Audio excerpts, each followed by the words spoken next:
You found the coolest place to be, the PlayStation collecting sets, and come on, won't you stay with me? Welcome to the show. Gather round the boys and girls, collectors from around the world. They'll show the people what they need to know. Welcome to the show. Gonna talk to guests, only got the best. Gonna put their knowledge to the test. Gonna laugh at needs, gonna listen dreams, gonna show you things you've never seen. Gonna sing a song to the break of dawn. Gonna rock this party all night long. So come on everybody, let me see you dance. Get yourself ready, you got one more chance. You found the coolest place to be, the PlayStation collecting sets, and come on, won't you stay with me? Welcome to the show. Gather round the boys and girls, collectors from around the world. They'll show the people what they need to know. Welcome to the show. Welcome to the show. Welcome to the show. Welcome to the show. Yo. What's going on, everybody? Welcome to the PlayStation Collectors Podcast, Season 3, Episode 7. Yes. My name is Joe Rad, and as you can see, Figsy is not here with us this evening. Turns out there's like some sort of hurricane going through Australia, and he had to batten down the hatches. And I actually haven't heard from him in 24 to 40 hours, so we might never see him again, folks. I don't know. Like the last message I got from him, he said that he was boarding up his windows with copies of FIFA. Like, he has You got plenty of those. He's got about 3,000 PlayStation 2 FIFAs, and he's just been covering all the windows and then building like a suit of armor out of them. Oh man. We got Radical Reggie filling in now. Woo! Yeah. What's going on, Radical Reggie? My first time co-hosting, yeah. Wow, dude, I'm feeling it, man. I'm feeling it. That's all right. It's a little different, but it's pretty much the same. But most importantly, on our guest of honor, we have Jeremy here from Preferred Dimension. Welcome, Jeremy. Thank you, and hello, and welcome to another dimension. I am Jeremy. That's what I say on my channel. I'm sorry, I had to say it. No, that's cool, man. I legally binding contract. I got it. If you want to do your subscribe, share stuff, get it all the way. No, don't do that. You got a book coming out or anything like that? No. Yeah, no. No. Cool. Why don't you tell everybody a little about yourself, about your channel, and what type of stuff you like to collect? Well, I mean, I love collecting PlayStation. Probably my favorite to collect for is the PS3. I've been collecting since 2011, and Reggie, he's one of my inspirations. Yeah. And I just love collecting for the PS3 and like every system, Xbox, Nintendo, but mostly PlayStation. And I got like over like 1,300 games. I don't collect full sets or anything like that. I try to collect the full set for the N64 when I first started, and I realized I don't want a whole bunch of sports games, and I just collect what I like, and I never went away from collecting. I like my favorite thing to do is to go to a random store. It's like a candy, a kid in the candy store, just like I feel like a kid again. And I just love doing that. What I do on the channel is show off my collection. One of my co-hosts, Terry, he's big into it as well. Also Jay. I just like to have on this, I like to have like different people on there. I like to show game room tours. I like to do history, like the PlayStation history. PS3. Collection videos. I did like a 2-hour collection videos. I did like exclusives for the PS3, the history of the Resident Evil franchise. I did that a long time ago. But I just love doing that as well. I used to do like other stuff. Did you dress up as the guy from Resident Evil 2? Yeah, Leon.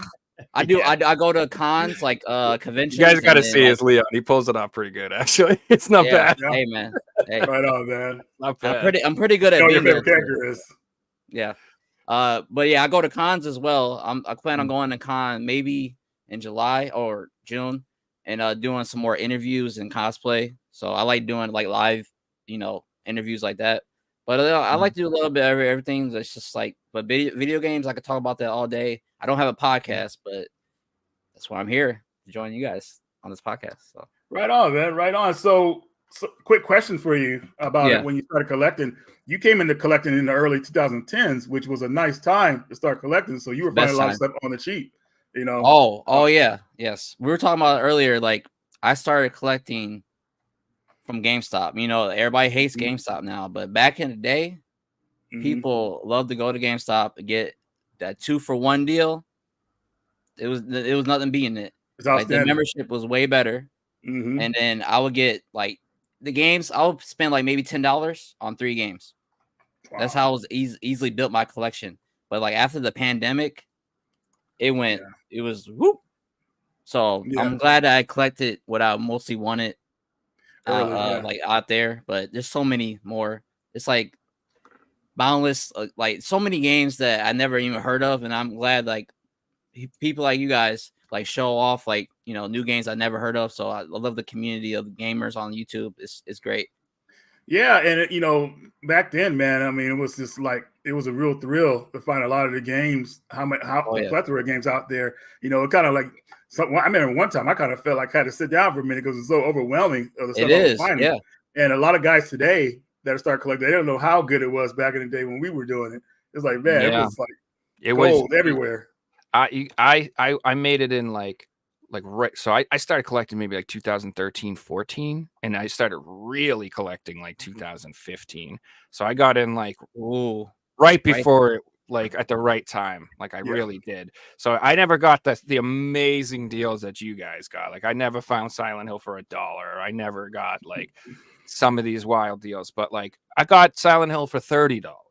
You know what I'm saying? So, like I got, exactly. I got Blood Will Tell like for like $250 or something. And Blood Will Tell, wow, that's another crazy one. So I mean, so like I did well, but like I didn't get that amazing stuff. But still, like I'm so happy, and it's so funny how everybody talks about COVID, like it was like pre-COVID, post-COVID. It's like when Jesus. It's a big difference, man. It is. You can really tell. It's totally divides how it was from what it is now. You'd be lucky to buy a game for $10. I used to get games for $10 like that. Pre-COVID, Joe, I'm like, if it's not perfect, complete in box, immaculate, everything, I'd get that trash out of here. Now I'm like, I would piece this thing together. If it takes all day. Years, if I can get I'll put it through a disc cleaner. I'll iron out this manual. I'll figure it out. Like I'll do whatever it takes to get it like how you want it. Yeah, it's totally changed my outlook. Sometimes buy like $1 crappy game just to make myself feel better. Like I accomplished something. Sometimes you walk in there, I'm like, I don't see anything that I can afford or anything I don't have, so it's kind of hard. I don't buy crappy games on purpose. Well, sometimes crappy games have like certain features in them that make them worth having sometimes. But then, if I could find one good thing if I could find at least a couple of reasons a crappy game might be kind of cool, even though the bad outweighs the good, I might keep it around for a little bit or just for laughs or whatever like that. Like this game. That's Lord. I love that. So this is a great example of what I was just gonna say though. Is like I like cheesy stuff. I like bad stuff. Oh yeah, I do too. I mean, Resident Evil. Come on, I'll show off my pickups. It's exactly that. But like I like that. So like if something's on bad, like on purpose almost, or cheesy on purpose, or like self-aware. Like I'm down with that, dude. Like I really do like it. 100%, me too. Like so, I don't got a problem with something being bad if it's on purpose. But if it's not on purpose, so bad it's good. Bad it's good. Yeah, exactly. Like especially if you were into like older movies, especially older horror stuff like that. Like I am too. Yeah, I am like 80s horror movies, 90s, early 90s, the best. Correct. Yeah. So like I don't want it to be too good. I don't want it. I want it to be so bad that I'm dying in laughter, I just watch Resident Evil compilations, the original one, all the time. I love that. Well, that's let me ask you this. So, what are some of your favorite series for PlayStation? I mean, do you count Resident Evil as one? It started on there. 100%. What's your favorite Resident Evil game? Oh, So the classic ones, the original one, but not that one. The GameCube one. That's the best survival horror game I've ever played. Oh, no doubt about it, man. Between that game and original Resident Evil 2 or 3, you could argue as well. Resident Evil. I know you like 3. I know you like 3. 3 is my favorite, but I wouldn't push everybody to do it for it to be their favorite as well. It's just 3 really pushed the envelope. Like, hey, you got to get out of Raccoon City. There was a sense of urgency, which you didn't have in the first 2 Resident Evil games. Jill literally had to get out of town because she was being stalked by the chaser, which is Mr. X. Well, not Mr. X, it's Nemesis. Yeah. But it was actually pretty scary. And and Resident Evil 3, great. I love that game. It is. And Resident Evil 3 gives you a sense of accomplishment because like when you beat that game, you really feel like, hey, Raccoon City is over with. I mean, the ending was awesome. And it gave you these cool epilogues, but all the way to the end of that game, man, it was a thrill. They stepped up the action, and I'm glad they did it. I consider Resident Evil 3 superior to Resident Evil Code Veronica. I agree. I don't see Code Veronica. I like it. I just can't get into it that much. I don't know why. Well, it's too much. It's backtracking. It's tough. I mean, it doesn't really. It's a hard game. I consider it the hardest game out of the original Resident Evil games. It's the hardest one. The backtracking is bad, and the damage you take from enemies if you get hit, it's like, dang, dude, really? So I like it. I found a reason to like it, of course, but I'm glad that they didn't tag it as Resident Evil 3 because it was originally going to be the Resident Evil 3 out of the series, but thankfully that didn't happen. So, you think it'll get the remake treatment like the other ones? I'm curious. Yeah, they'll be serious about Code Veronica because people were upset with what happened with 3, myself included. Oh yeah, they hired another studio. They had potential to make that one great, but they hired some other team to work on it, and that's the result we got. It felt like a DLC. Exactly. Yeah. Exactly. But my second favorite, the remake came out last year, Resident Evil 4. I love that game. For the horror aspect, I like the remake of the original one, but fun factor, like how you said that you like the cheesy action horror. Yeah, Resident Evil 4, it can't beat it. Like even the original one, I like some aspects more than the remake. But I think they made the story in the remake better. But I missed some of the elements of the original. It just can't be beat. The first 3, legitimately terrified me when I played them. Oh yeah, it still terrifies me. And 4 never did. That was my only beef with 4. I love 4. First one I played. And 4 is wow. It's really fun. But 4 never was actually scary to me. It always felt like an action game that was horror themed. Yeah, and didn't actually scare the crap out of me like the first few did. But I was also really young when I played the first 3, and I was older when I played them. So yeah, so it's harder. I was too scared to play the original ones.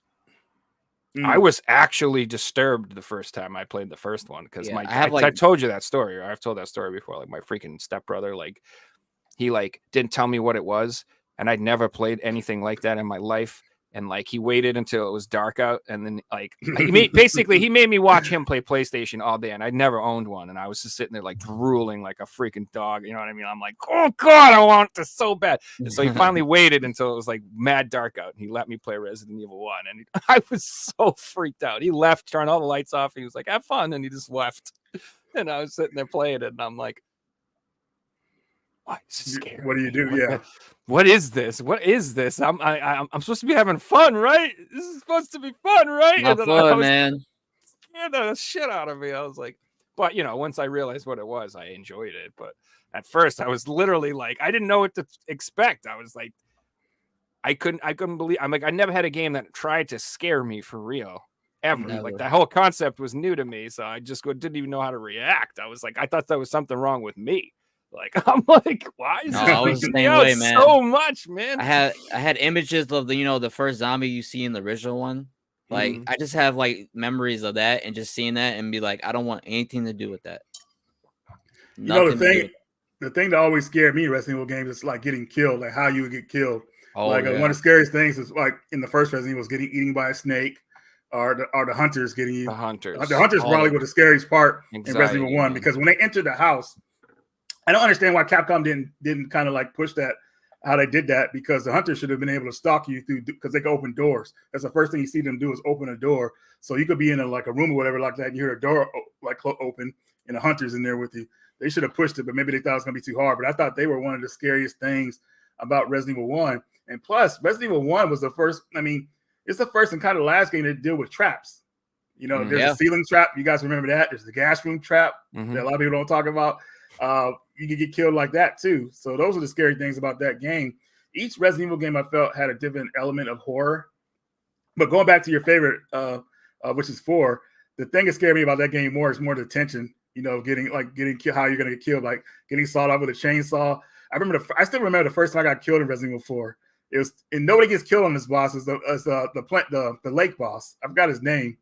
And I was doing well. Gigante? Oh no, that's the giant. Never mind, I forgot. The alligator. Yeah, I forgot what his name was. But I'm not good with names either, man. I'm not good with names. I lost that battle, man, and it was so cinematic because I thought I was going to win. But what I didn't realize is that the lower your health is, the slower Leon starts to swim back to the boat if you get knocked out of it. And I thought I could make it, but that thing got me. And then hearing Leon yell, like when he was getting swallowed up, man, was one of the most horrific things I ever heard. And I was like, dude, this could never happen again. So that's why I'm always careful when I'm playing Resident Evil games, not to get killed violently or killed at all, obviously. But it's just like it's horrible. And I'll never forget it. That first section in Resident Evil 4 is like one of my favorite sections. I just sometimes just play it, but with the chainsaw, you got to wait until Ada helps you with the bell. Mm-hmm. I love that. It's just so intense. Like every time I play it, I've been playing it for it's been out for almost 20 years. It's still intense. Wow. Like you can't deny great game design. No, you can't. The graphics can get better, the load times, whatever, SSD, whatever. But great game design never dies. So, did you guys play the new Dead Space remake too? That was actually a lot of fun too. I really it was funny.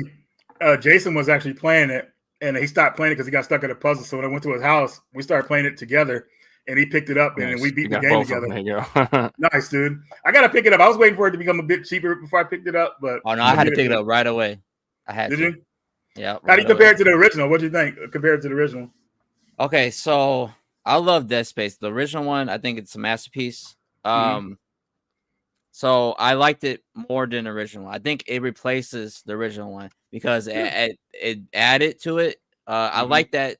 I thought Isaac talking in this, I think it made it better. Yeah, exactly. I was hesitant at first because like in like the second one and especially the third one, he's kind of like he's not likable to me. But in this one, I think he's more realistic, and they made some sections better. Like when you're shooting the asteroids. I don't know, like if you remember that part. You're shooting the asteroids and like you have to shoot out there, and they made it better. Like the zero suit parts when you're flying is better. So I think it replaces it. Better. The Resident Evil 4 remake doesn't replace the original to me, but I think it's still really good. Okay, that's just my opinion. No, that's a good argument. Actually, you could actually have a good argument about that. Like why it's not better than the original. I think it's completely like the Resident Evil 4 is like really different from the original. That's why I'm saying that. But go ahead. I'm sorry to interrupt you. No, you didn't interrupt. I was just going to say I choose the remake over the original because one of the first things about that game that I liked is the controls of how you can move around. It's way easier because a lot of people don't realize this. Well, they do realize it. Resident Evil 4, even though it's over the shoulder, it still uses tank controls. So you got to actually turn to go forward and stuff like that. So you can actually move around pretty mobile in this game, which I thought was great. And the counter is sweet too. The counter is another great thing. They actually it was they kind of had that parry in the original. I mean, Resident Evil 4 as well. It just wasn't. Oh, they did. Yeah. It wasn't refined. Hold your knife out and like. Yep, and knock stuff away. The whole Ashley thing, she didn't bother me in the original. No, I like that part until I started hearing people complain about it. Then I started looking at it. I was like, well, yeah, she's kind of whiny, like Leon. Like, I think it made the game more intense. I like it. Well, it was one of those things where like you would. How many times did you rescue her? Did she get kidnapped in that game? Right. It's like carried away 5 seconds.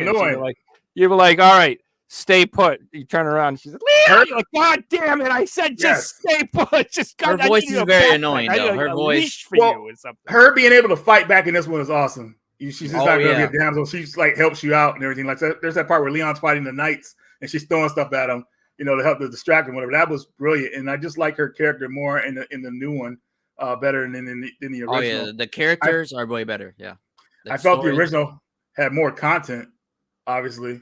Mm-hmm. But they because like I said, I'll go back the Ada content, the separate ways. Mm-hmm. I mean, it should have been included, but some people argue like it could be DLC, but no, the original Resident Evil 4, at least when it got to the PS2, yeah, it gave you separate ways and assignment Ada, which is more content. So it shows you how they give you, like back in the day, we got a lot of content, but today they'll cut it up and sell it to you as DLC. So I had to buy it. I had to buy it.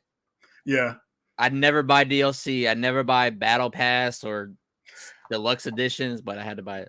But that DLC was actually really rounded the game up to be. It was great. They included that in the beginning. I mean, Resident Evil 4, I think did it even better. But, I would have paid more than $70. What they should have done is they should have included that, and then they should have actually made maybe some new DLC. That would have been fine if they made new content that wasn't in the old game. But I think it's kind of. I don't like that they charge people again for DLC that was already included previously. They kind of added new stuff to it. I won't spoil it for you, but it was different. It was different. Yeah, it was different. I just want them now to kind of focus on getting a lot of these remakes out. I know Resident Evil 9 is already, coming close to being done, I think. But if they're going to remake another Resident Evil game, it should not be 5 or 6. It should be Code Veronica, and then we kind of move up. And then there's talk about remaking the original Resident Evil. If they could remake 0 if they don't do that whack item system of dropping items and stuff like that. Oh man, I hate that so much. That ruined the game, man. Yeah, it could have been a lot more fun. Yeah, they could remake 0, but they gotta fix a lot of issues, man, like that. And as far as Resident Evil 1, I wouldn't mind going back to the Spencer Mansion and over the shoulder view or in first person. I think that might be pretty cool. I think that game Revelation 3. What I want. Revelation 3, that was a good series too. I want. It's supposed to come out exclusively for the Switch for a little while. I don't know why that's what the schedule was for it, and then it's going to get ported to other systems. But so far, crickets since that old Capcom leak happened a couple years ago. Yeah, it's annoying. I don't know. I like that game. I like the action kind of spin-offy things. I wish they would do more stuff like that. Yeah, I don't really think there's probably 1 or 2 bad Resident Evil games, like Umbrella Corps. And that's actually fun. See, if you can find someone to play with. If you play it solo, it's just like the movement by itself. It feels like it just looks so weird to me. I'm like, I don't know if I can do this. It just looks like they're on a conveyor belt. It's like moving around. I just. But I'm saying it's like the most high quality franchise out there. Like most of the times that you have hundreds of spin-offs and sequels. Like the Resident Evil franchise has kept his quality throughout, I think. Another lame Resident Evil game that you don't like, I think is kind of bad. Give us another one. You have another one? Survivor? You don't like Survivor? No, not really. I didn't like it at first either, man. Then I grew to love it, man. I don't know why. I feel like it should be a light gun game. I know what happened. I do. It should be. Yeah. That's why I think it is a missed opportunity. It would play weird as a light gun game because you have to move. Light gun games I feel like are good if you're moving around like what do they call that? Where you're not controlling the character, but they move the story on rails. On rails. Thank you. House of the Dead. Yeah. It would have been fun like that, but since you're walking around as well, that is true. Yeah. It would have kind of weird. So I'm glad it kind of not glad they took it out, but I'm glad that it plays the way it does, and everything. So you didn't like that one. Is there another Resident Evil game you don't like? No, I like everything else. Just also okay. Okay. Well, I guess I don't know about the Game Boy game. I know it's worth $1 million, but I've never even played it. It don't look that fun to me. Come on, it's on a Game Boy. I don't that. Yeah. The Mercenaries I think the Survivor's okay. The Mercenaries though, 3D Mercenaries. You ever play that? See, I wasn't feeling that. That's a side mode. That's like a demo they tried to sell to us, man. That's only one of only Resident Evil games I don't own, and I never will because I just. But everything else, I like. Even okay, 6. Even 6. Yes, finally someone admits they like 6. Man. I love 6, man. I love 6. Good stuff. It's sick. 6 is sick. Sorry, guys. I'm sorry. You know what? Not to change the topic, but I Go ahead. saw that they're redoing Until Dawn. I think they're doing a PS5 and a PC like redo of that game, which I'm kind of interested in. And I Really? was Yeah, which I actually really love Until Dawn, and I wouldn't mind like a Resident Evil game in that style too, like an actual just story driven game too. Oh, yeah. I do love games like That that. would be kind of cool, actually. To have a Resident Evil game like that. Until Dawn was my first PS4 game when I got my PS4. So I got the think it was for a PS4 lot when of it first people. came out. I got the PS4 when it first came out, like day one. Did you? Yeah, and I gotta say the PS4 for the first year or so is like one of the worst in terms of like PlayStation. It was Right. not a lot of. It was not a lot. It wasn't. It had- I mean, they didn't have no games ready for it. They Yeah, it just was like wanted to push it Knack. out. It was Knack. Killzone. Killzone was fun. And then Resogun was the best game for like almost a year. Wow.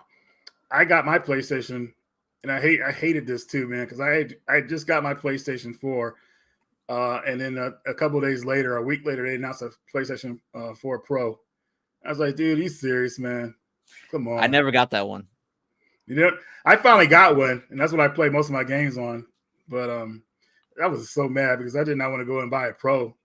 Thinking my buddy helped me out later on with it and everything like that. I got a Pro, but still, that was so annoying. I was like, "Come on, man, really?" That's exactly what happened to me with my Steam Deck. I waited so long to get one of those, and I was finally like, "All right, I'm gonna pull the trigger." And I found a decent deal on a used one, 512, like with a nicer one or whatever. And like 2 months after I bought it, they were like, OLED, new model, better battery, better blah, blah, blah, blah, better hard drive, better everything. I was just like, I'm glad I waited then.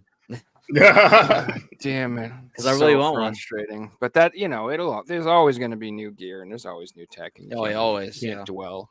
Just enjoy what you got. Yeah, you can always sell what you got and flip it and trade it and do whatever if you really want. Yeah, I still got my original Switch, and I'm good to go. Everybody's been telling me to get an OLED. You got to get an OLED, but I'm like, no, I'm good. This thing's I still got the original Switch. Wait, well, I have both. I have like 4 or 5 Switches. I don't play in handheld mode. I only play on the TV. Really?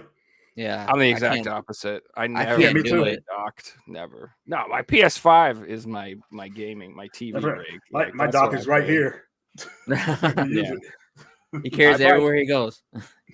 I buy games on the Switch specifically for the handheld version. Yeah. So you have the Switch. You don't have the Switch Lite? I have a Lite as well. Yeah, I like the Lite, but I do too. Holding the Switch like direct, it just doesn't feel comfortable with me. Really? Okay. No, I don't like it. The Switch, and the Joy-Cons. The Joy-Cons suck, dude. And the Switch Lite, the Switch Lite has a pretty decent D-pad on it, actually. Yeah, I like this Lite. But I'm anti Joy-Con. I've said this a million times. Like I never use them. I always use the Hori grips, or I use some third. I still got to send mines in, man. Both of them are starting to act janky now. I've never used the Joy-Cons. I've never used the I've always used my Pro controller. Oh wow. Well, yeah, because you play on the TV and everything. That makes sense. I just refuse. I'm like, even though it'd be more comfortable, I'm like, I refuse. Out of principle. No, I hear you on that, man. So what are you collecting right now? Well, I'm collecting I'm mostly collecting magazines. So gaming magazines? Yeah, because I lost a lot of my magazines. I had like a lot of Game Informers and like Game Pros, like from like the 2000s, and like I lost a lot of it. So I'm trying to collect more magazines, like books, gaming stuff. Is that pretty easy to do now, or? It's pretty easy. It's a little bit easier. Game Informers is pretty easy. It just depends on what year. Like the 90s, 80s, like it's hard to define like in store. Right. But there's like a local store that sells magazines, and they have like for like $2. So I'm collecting that, and then also I'm gonna talk about it later with the pickups. I got a Kickstarter. It's like a PlayStation magazine, like unofficial one. Mm-hmm. I don't know if you heard of that, but I'll show it later. And I did a video on it. That I haven't released yet, but I'm gonna do. So that's what I've been picking up. What about you?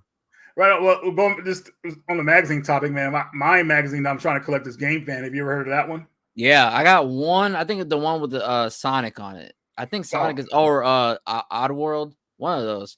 I have it. It's in the other room. I have one magazine of that. That's the one I'm trying to go back and find, man. But it's difficult. Like my buddy John Riggs helped me out with the first 3 I have, but like finding those is like insane. But as far as what I'm collecting now, I mean, gosh, it's so weird, Jeremy. It's like I've slowed down on collecting. I slowed down so much. But at the same time, I haven't though, because you see my pickups videos, you see how I'm collecting different stuff, so it adds up, you know. Yeah, I would say I'm done with PS1. I feel like I'm done with PS2. I mean, obviously the import section, I could probably dip into those. PS3, I feel like I'm definitely done.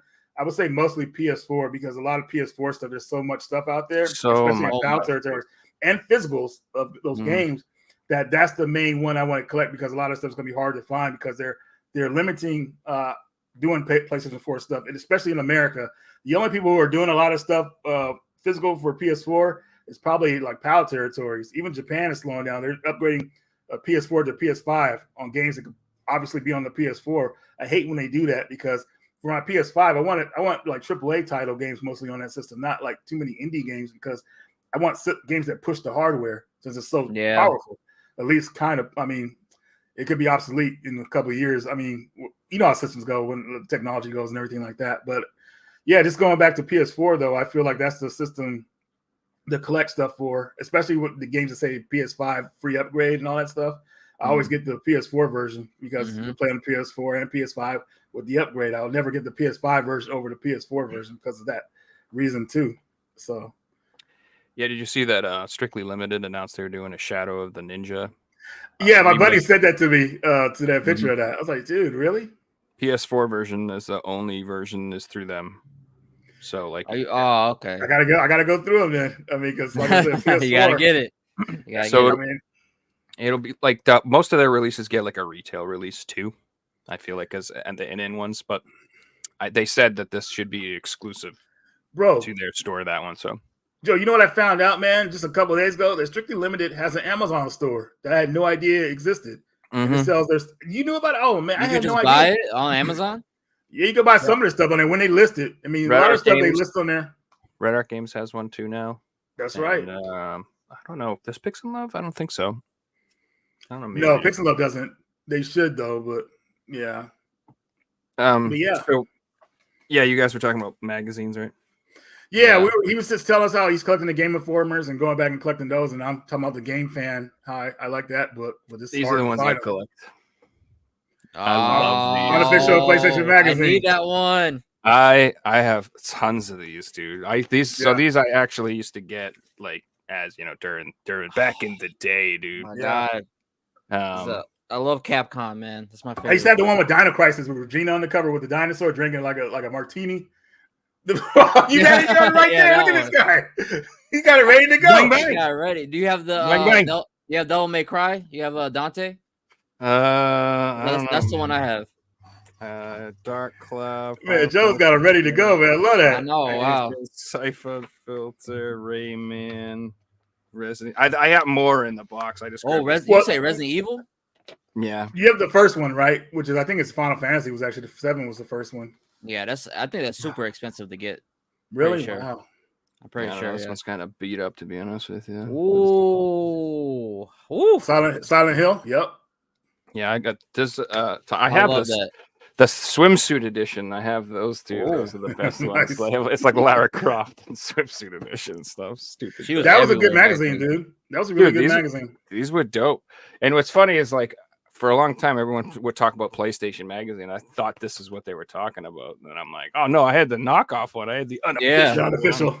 Well, the original one came with that demo disc, man. That demo disc, like everybody got hours out of those, man. Yeah, I remember playing like Crash for the first time, Tekken on there for the first time on the demo disc. It was a lifesaver because I didn't have any money back then to buy games, so all I did was like rent stuff from Blockbuster. I missed that. Dude, it's just nostalgia heaven, dude. Legend of Dragoon, baby. Hottest RPG. Oh man. Yeah. The art on those is so good.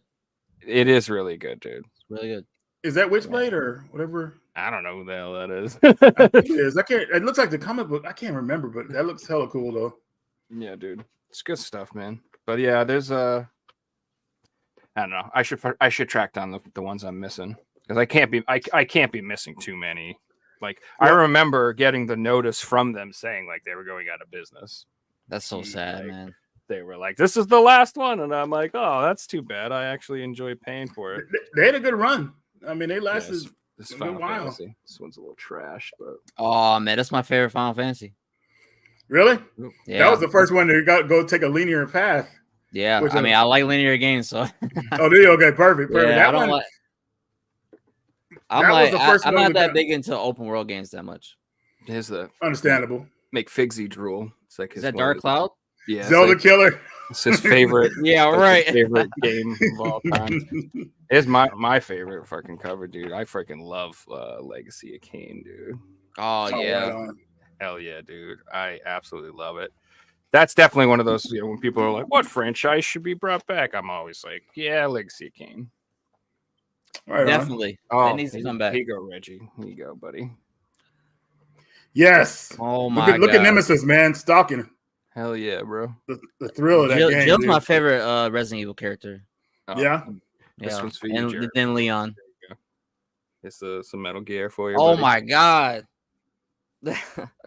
Stop. I don't have any of these. Now you'll see you'll probably see some of these on the next pickup video. Well, you said magazine. I was like, oh, dude, I love Yeah. these things. I'm totally down with these. Well, when you guys find them, usually, what do you think is the best place to go? Like on eBay or something, to look for them, or It's probably eBay. Yeah, that's probably the best. Like to get the want those. Like, but like more modern ones, like the Game Informers, like from like the past 10 years, you could probably find them in like stores.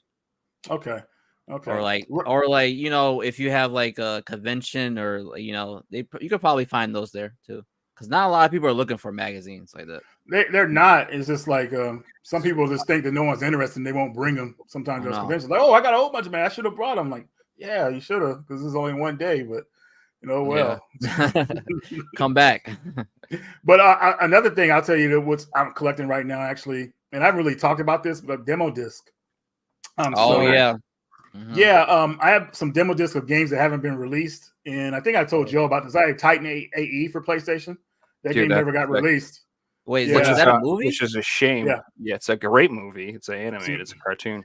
It's a great And- movie. It just had bad music, I think, but Yeah, don't know. well, it's fine. I mean, it's definitely a product of its time.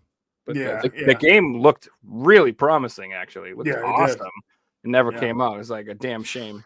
Who made I it? played the demo. who was making that game? I forgot. I have to look at the demo disc, or maybe I could pull it up here. But I have a lot of. I collect a lot of demo discs right now, and mainly because I used to have a lot of magazines that got lost. So now I'm trying to go back and get those demo discs that I had for them. So I put them in a binder. So it's mostly like the official PlayStation magazine stuff. I have other like exclusive demos as well, like Lunar Part 1, which is kind of cool Nice. demo because if you play the game, you can save data, and then when you play the regular game, your data transferred over. I think that's like one of the first games to do that as a demo, which I thought was pretty cool. That's that's really good. But I'm gonna look this up right now because now I'm interested who was making it. Because the only reason the game got canceled because the movie it did poorly, and they didn't think anything was worth finishing the game. But it had like it played like Star Fox and like an action 3D platformer. Oh, I love Star Fox. So Man. two segments in the game pretty much. Star Fox 64. That was my one big part of my childhood. I love that. So yeah, you were saying you're going for an N64 collection. If anybody's thinking about doing that, you should do that before the new analog N64 comes out. Just Yeah. saying. Yeah, Like, because The new analog 64. Oh, Yeah. I've heard of that. Yeah. analog's gonna come out with a N64, and I feel like that's gonna just crush the cartridges Yeah. prices for those. I gave up. I gave up on that dream. Don't worry. Jeremy, it says Fox Interactive when they were making games. Yeah, So that Fox sounds already- right. Yeah, because it was made by Fox, right? The Yeah. movie, basically. Well, yeah. They hired Don Bluth, and yeah, it's their property, I believe. I have to look it up because I I can't know I believe- remember the movie, but I didn't know it was a game for it. I guess it wasn't really. Yeah, It got yeah. canceled. Yeah, man, this is depressing looking at like what this game could have been, dude. I would love to could've have this been. on PlayStation. It does look really good. It does. So many canceled games nowadays too. A lot of games get canceled because There's of canceled the games that are crazy complete. budget. Speaking of canceled, let's talk about the title of the show. That was really nice. These guys are. I'm used to hosting stuff, so I'm Yeah, like, you good at this. You good at yeah, this. I've been doing that. I'm like, keep it on rails, keep it on rails. I put Chris Farley in the intro because that's how I feel. I'm like, I love Chris do Farley. you see that? Is good. That's how I feel. As most as deep as I get. But yeah, there was a bunch of layoffs that happened from Microsoft, and specifically in Activision and Blizzard, and like they lost. There was like 1,900 people got laid off, and some of the games that got canceled. I think one of them had been in development for 6 years. What? 6 years. And then a team working on it. Yeah, and then just all of them got the axe. The game got shut down, and yeah. It's just one of those things which, kind of leads me to the topic of the show. It's just like, do you think that these budgets are just out of control? So it's, not even in the video game industry. I think the movie industry is having the same problem now where it's like they've just been able to rely on these incredible returns no matter how much they spend. And that's not happening anymore. Disney is running out of, money with that. Yeah. Because it's not selling as well. No. And here's the thing. It's interesting to see because they'll say the movie made $180 million, and you're like, that sounds great, and they're like, no, that don't understand. They lost $150 million. I'm like, huh? Like that's clearly maybe like the budgets are too high, and then it's the same thing with the gaming. It's very risky to just rely. Like, first of all, you can't rely on the name of an IP as much as you think you can. Like, you really can't. Like. An IP will get you some hype and some excitement for sure. But once you mess up that one time, that good grace is gone forever. And so like if say there's a great IP that everybody can't wait for, and then the new one comes out, and everyone like I have a feeling The Last of Us 3 is not going to sell as well as The Last of Us 2. It definitely what I mean? It won't because people were pissed. You know what I'm saying? Yeah. And like The Last of Us 2 sold incredible because the good faith and hype coming off The Last of Us 1 was just I love that game. immense, and just everyone loves it. It's like it was like everybody pre-ordered part 2. No, it was just it's a lot of people's favorite game for a good reason. Mm-hmm. So I got a review on my channel of the sequel, I think it was like a good review of it. So if you want to check it out, I haven't seen too many people talk about the 2 remastered. Although I've seen people pick it up, but I haven't seen people talk about it much. There's like a good add-on. Yeah, there's like a collector's edition for it. It was like $100 sold exclusively through Sony. But of course, when I saw, that's what I think. I believe it was sold through Sony exclusively.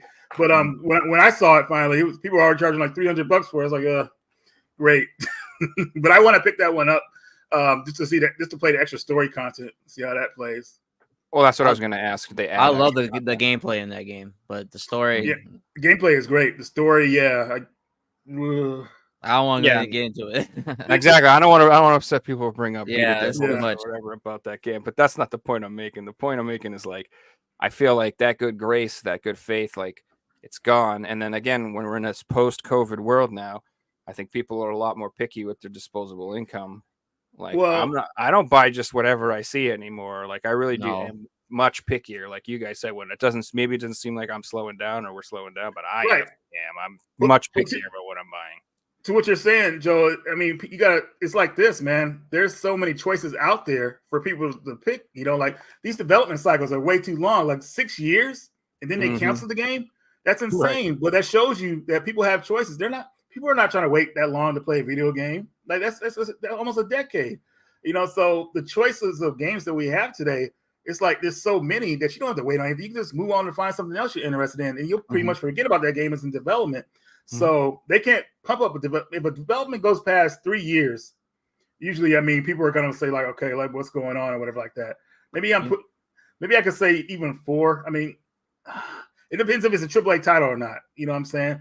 But the thing is, why these companies are probably shutting that down because they can make a lot more money doing games another way, like the whole Game Pass thing, and other stuff like that.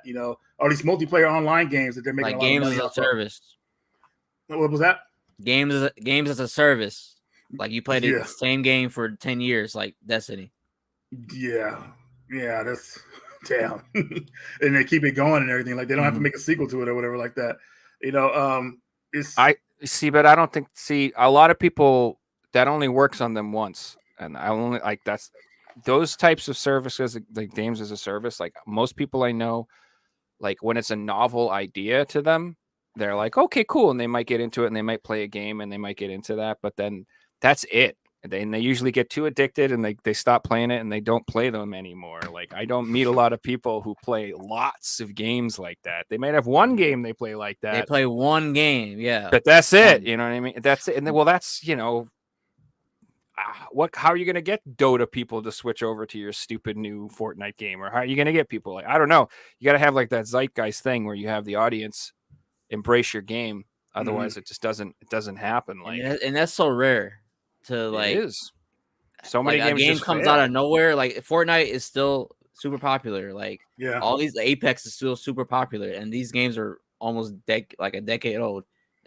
And like Sony, they're trying to do like I think they canceled it now, but like so many live service games. There's no like traditional games coming out of Sony as much. So I don't like that.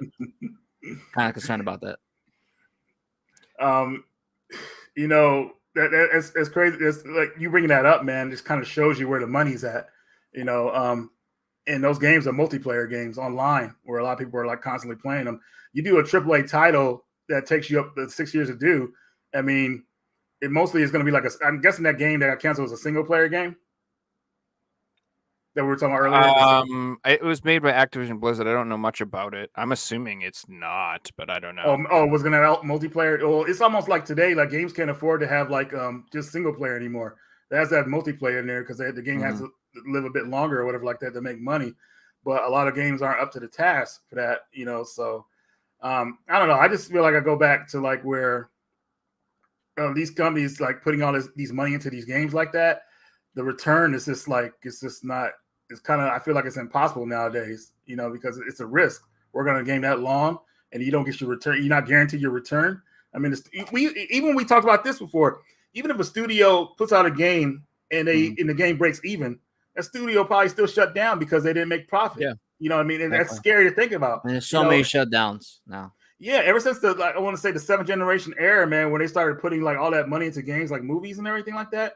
I mean, it's been pretty dangerous for these developers, man. I mean, it's crazy how we're seeing all these Kickstarters. Well, how with Shenmue 3 with the Kickstarter for it, that game was canceled until the series was canceled until the Kickstarter came through, and that saved it, but not really at the same time. So it's just like, I don't know, man, the money is insane for a lot of these games development cycles, man, and nobody's going to wait on you, and nobody's going to stay pumped waiting for a game for 5 to 6 years. That's just insane. There's so much stuff out there you could be playing or doing something else. You know what I'm saying? So can I say something really quick about? Yeah, of course. So, like, I think you could prevent a lot of this, like, all the hype and like you announce your game like 5 years before it comes out. Like, the Wolverine game, right? I think they announced it like 2021, right?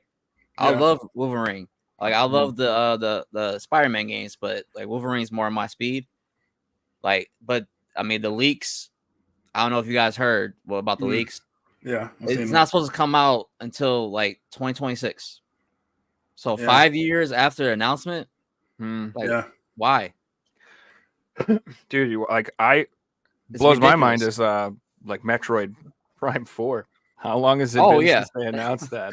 How long has it been? It's been that game's a fence. They did tear it down from what it was. I wish we could have saw how it looked before they tore it down. I don't know how far they were in development for it before they canceled the original version of it. But this is what's crazy to me, though. Think about it, though. Like, think how much they have time and money they probably spent on that. And then in the meantime, they released Dread, this little 2D, I'm assuming much cheaper game, and it did fantastic. Yeah. And I think developers are going to think about stuff like that a lot. Like this new Prince of Persia game. I think Ubisoft is going to be like, man, this is a lot easier to make than Assassin's Creed 50,000 with 50 million voice actors and 50,000 open world. This is a much smaller, easier to create experience, and it's done very well. And I mark my words, there will be a pixel or simplified Final Fantasy game coming out in the next 5 years. It might not be 17 is like the mainline franchise. They're going to go back and make they must see 16 didn't sell as well as we wanted, and the pixel remastered collection is selling for thousands of dollars. Like the demand is there for the older thing. It may not be what everybody wants as the main franchise, but that demand is there. And I think that us older gamers or whatever, like people are going to covet us soon because we are the ones buying stuff and we are the ones spending the money. You know, do you really want to go after kids who have no money? I never understood that. Like Fortnite and all that stuff. They play I free get to play it. games. They play free to play games and they do spend money on it, but it's like their parents' money, it's their birthday money or whatever. But like, I don't know. I must spend more than them on games. I can't imagine I don't. There's no way, dude. Like, just think about so like these high prices for like the cost of games, all these fancy looking. Like I'm playing like Final Fantasy 16. Like the game looks beautiful. It loads like super quick. Yeah. I mean, it's fun to play. It doesn't really feel like a Final Fantasy, but it's like jaw dropping beautiful. I'm like, loving it. Yeah, but most people, like most of these kids, like the younger generation, like think about it. What's the highest selling game of all time? Minecraft. Like it's the 8-bit looking. Yeah. Like it made by one person. Like you don't need like this crazy budgets to sell your game. You just need, like I was talking about, like good game design and like a good concept. Like the Prince of Persia looks good. Yeah, it shows you the fun factor game is the most important thing. No, you're good. It's just I was just saying the fun factor is what's most important. And that game, Minecraft, you know, like just like blew that away. I mean, all these games trying to be like movies and everything like that and spend that budget making it like Final Fantasy 16, for example. My buddy Joel played it. I think he beat the game. And he said it was an amazing experience, but I don't know. Well, he did say it was better than his 15 too, because he liked 15 as well.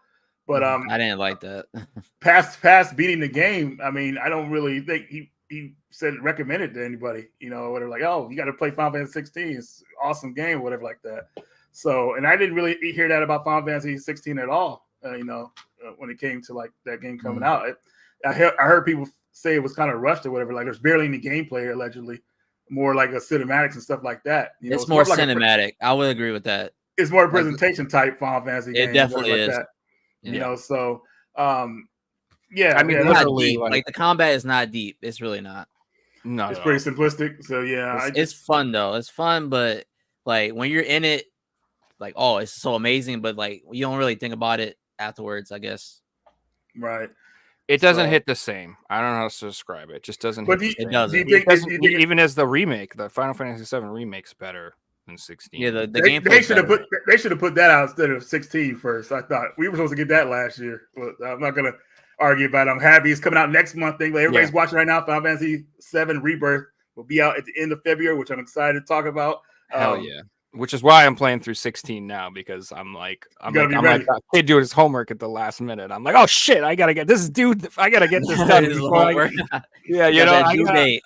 dude, I need to get 16 out of the way before I start this new one. Because if I start the new one, 16's getting pushed way down the line.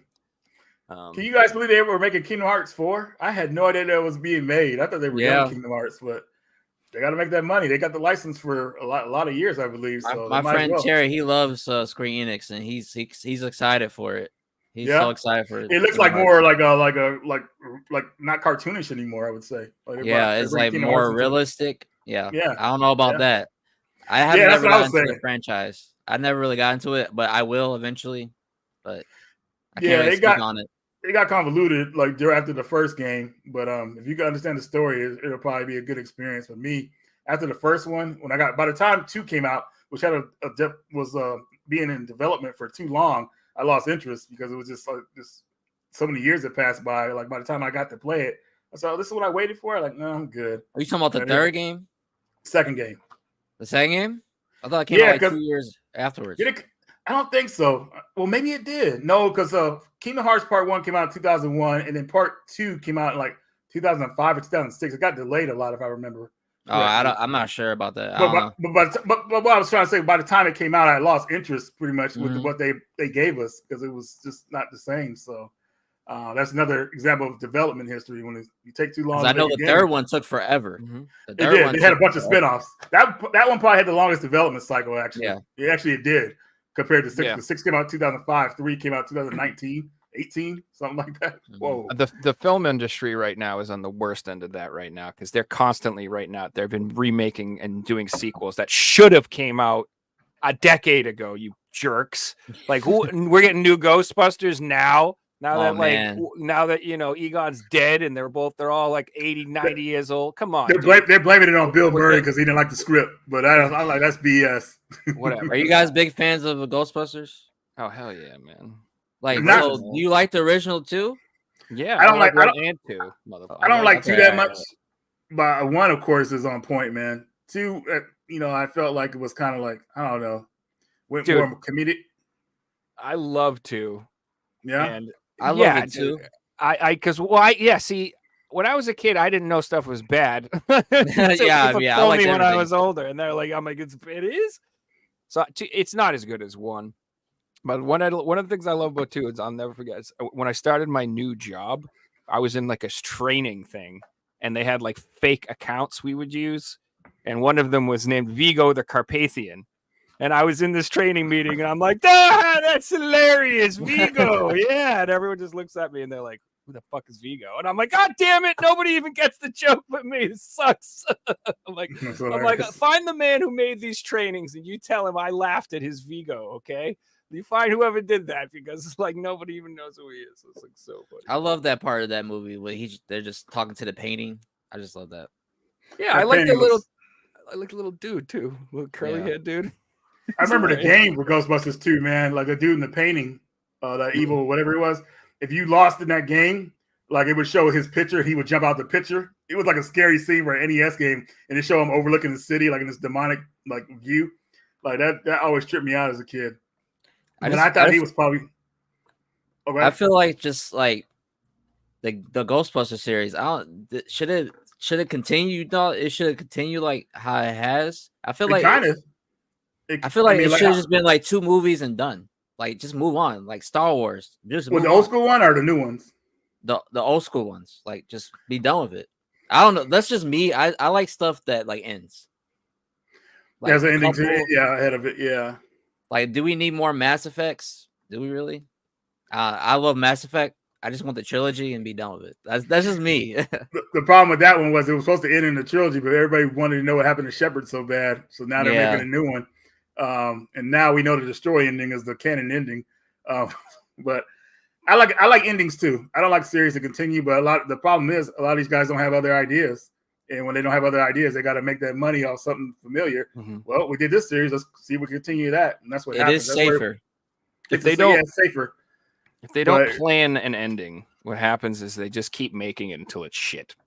Yeah. And I hate to say that too. Yeah. You know what I mean? Which that was the natural progression. It's like, remember when movies would come out and it'd be like, you'd see like the first movie, they would have like an awesome director and it would be really good. And so then they'd make a sequel and it would still go to the theater, but it would have some shit director and they would have half the budget and it wouldn't be that great. And then after that, we'd get like 4 or 5 straight to VHS sequels, total dog shit. Like, I'm thinking like Hellraiser. Like Tremors. I'm talking like Hellraiser is a damn good example. The first 4 films there's only 4 Hellraiser movies. Oh yeah, I agree. Did you like 3? 3, I love 3. I love 3 is great. Yeah. The CD Cinnabite? It's terrible, bro. That lives rent free in my mind, man. I think about that all the time. The scene in 3 where the statue rips the guy's skin off, or the girl's skin off, that's freaking badass, dude. I love it. But it got a little, it got to be like, I'm CD man, pew pew pew, I'm cigarette girl. It was like it was like a comic book at that point. It became like there was no reason to. They should have just kept the same Cenobites. We don't need new Cenobites. But Mr. Bitey was fine. Like, we're good. Although I guess they died in 2 or something, supposedly. Yeah. Leviathan killed them. Like I said, like it should just die. Like just think of something else. Or let it go for a long time, like years. And then reboot it. These companies can't do it, man, because the money is so good. They have to like keep the stuff going until like basically it rots almost. And I hate saying that, but it's true. Like you said, Joe. So Fast and Furious 11 is going to be sweet. I don't know what you're talking about. I don't know what's saving Fast and Furious. I mean, I don't know what's really. I mean, obviously the nice cars. People like seeing those cars, the new generation. But like looking at the characters compared to how they work before, I'm like, Jesus Christ! Like you guys got to move on to something else. Like Van Diesel. it's cartoons. They're not. It's like completely. They're going to be in the Marvel universe. Look how silly it's gotten. I mean, the freaking like helicopter scene in the car on the freeway. Are you serious? That car would have been total. Like that it doesn't make any sense, man. Like it's like, dude. It's I mean, about family, man. It's about family. But instead of doing a safer bet, though, well, not safer, but obviously more innovative, I would say, like make a sequel to Pitch Black. Like they're supposed to finish the Pitch Black series with the fourth one. See, I like Theory that. on. Yeah, But Van Diesel's it's been almost 10 years since the last Pitch Black movie came out, and he said he promised us that, and it's just stuff like that. He just rather do the Fast and Furious stuff because it's safer. You know, it's like, man, easy money, easy. Didn't they make a game? Was it Riddick? Yeah, Chronicles of Riddick, which is Assault on Dark Athena, which is like a DLC type add-on, but it's really cool to have. Basically, when that game was online, it was a 4-on-1 game where one player plays as Riddick, and you could like obviously see enemies in the dark, and you could play as the guards trying to come after him or whatever like that. So it was actually a fun multiplayer, but it got shut down. I didn't know they had that. Yeah, it's actually really cool, but it was hard to find people playing it because no one really knew about the game, unfortunately. But when you did play it, it was amazing. But yeah, man. If you wait too long, it just doesn't hit the same. It's like, did anybody see the new Indiana Jones? Anybody want to see the new Indiana Jones? Are you talking about the game? The game looks cool. I'm talking about the movie. Looks cool. The movie. Oh no, Indiana Jones died in what was it, 2008? What was the Crystal Skull one? Harrison Ford. Poor guy. Think about it. They brought him back for Blade Runner and made him just this sad, lonely old man, and he just his character sucked in that, and really made me bummed. I love the visuals in that movie, though. I love that movie. I have it right here. I will watch it, but it's like what they did to his character. I'm just like, could you just leave him out? Could we just don't put him in, all right? Just leave the poor man alone. Show him some respect. They bring Han Solo back. They did him dirty. They did my boy dirty. You know, they just keep bringing him back and then just doing him dirty. It's like, just leave him alone, all right? We don't need this. I think they wouldn't have done him like that if they hadn't been so long, because obviously he's older and everything like that. Yeah, so if those came out in 2012, 2008, which is what we're talking about, the development. Yeah, like if it came out earlier, they could have did a lot better than what they had. But these companies, I mean, waiting 30 years for a sequel, like, oh my God, really? And trying to bring everybody back. I mean, do you know what? Treat him like James Bond. Like, it's a different James Bond every time. Exactly. Yeah. I'm cool with that. The one, you know what one honestly like really bothered me is when they made a new Bill and Ted. I'm like, come on, man, why are you doing this to me? Like, I love Bill and Ted's Excellent Adventure. Freaking love that movie. It's literally one of my favorite movies of all time. Absolutely. Like, I have seen that movie. I don't know if you guys were like this when I was a kid. Like, you know, I had a couple of VHSs that I watched hundreds of times. Like, I watched Bill and Ted. Dude, you know what I watched a lot besides that? Don't say Bogus Journey. No. That was exactly what I said about the sequel, where it was like not as good and still had a decent. It was all right, dude. The only thing about 2 that's amazing is it's got Jim Martin from Faith No More in it, and I really like that because I love Faith No More and I loved Bill and Ted. So when I saw that'd be like seeing Bruce Campbell in it, I'd be like, oh, he's my favorite. I love that. I love those movies. But yeah, dude, I watched that, and the other one I watched a million times is Young Einstein. You ever see that terrible movie? What is that? Yakov Smirnoff. You've never? No, is it? No, not Yakov. Oh no, Yahoo Serious. That's his name. Yahoo Serious is this Australian actor. Dude, you got to watch it. It's so stupid. It's called Young Einstein. It's supposedly like he's supposed to be Einstein when he's like younger, and the whole premise of the movie is he's trying to figure out how to put bubbles into beer. And I don't know how else to describe it. You made a movie about this? Dude, it's so stupid. And if you honestly end up watching it, I apologize. I like like that, man. The worse it is, the better it is. I can't explain it. As an adult, I watch it and I'm like, why did I like this so much? I can't quite put my finger on it, but for some reason, Last Jedi won. This guy knows. Yeah, whoever this guy is. Certified classic. He's my sounds like something that would come out from Trauma Vision or something. Yeah. That's what I'm thinking. It's like this silly, stupid little comedy, dude. This guy, Yahoo Serious, was like, had like a career for a minute. He was like, I equate it to, he had a similar career to like Carrot Top. He was like really popular for like 20 minutes. Like Tom Green. And then everyone immediately went, "Yeah, Tom I'm Green. sick of this. I'm sick of this motherfucker." I remember Tom Green trying to make a comeback, and it just wasn't the same. No, He's like, Bro. what? Freddie I got could fingered. never- Wow. Could never get into Tom Green. That was one of those things where I'm just like, I'm not understanding. I'm not No. getting it. I'm not getting it. Other people think this guy's funny, and I'm like, It just makes me uncomfortable. just irritating me. He's just Yeah. irritating me. Sometimes it was cute, and I get it. It was like immature to a level where it was like borderline just absurd. But like, I Yeah. don't know. It's kind of like Eric Andre. Now, Yeah. Yeah, like he's that. funny. It's Well, he kinda makes close. me laugh. He makes me laugh.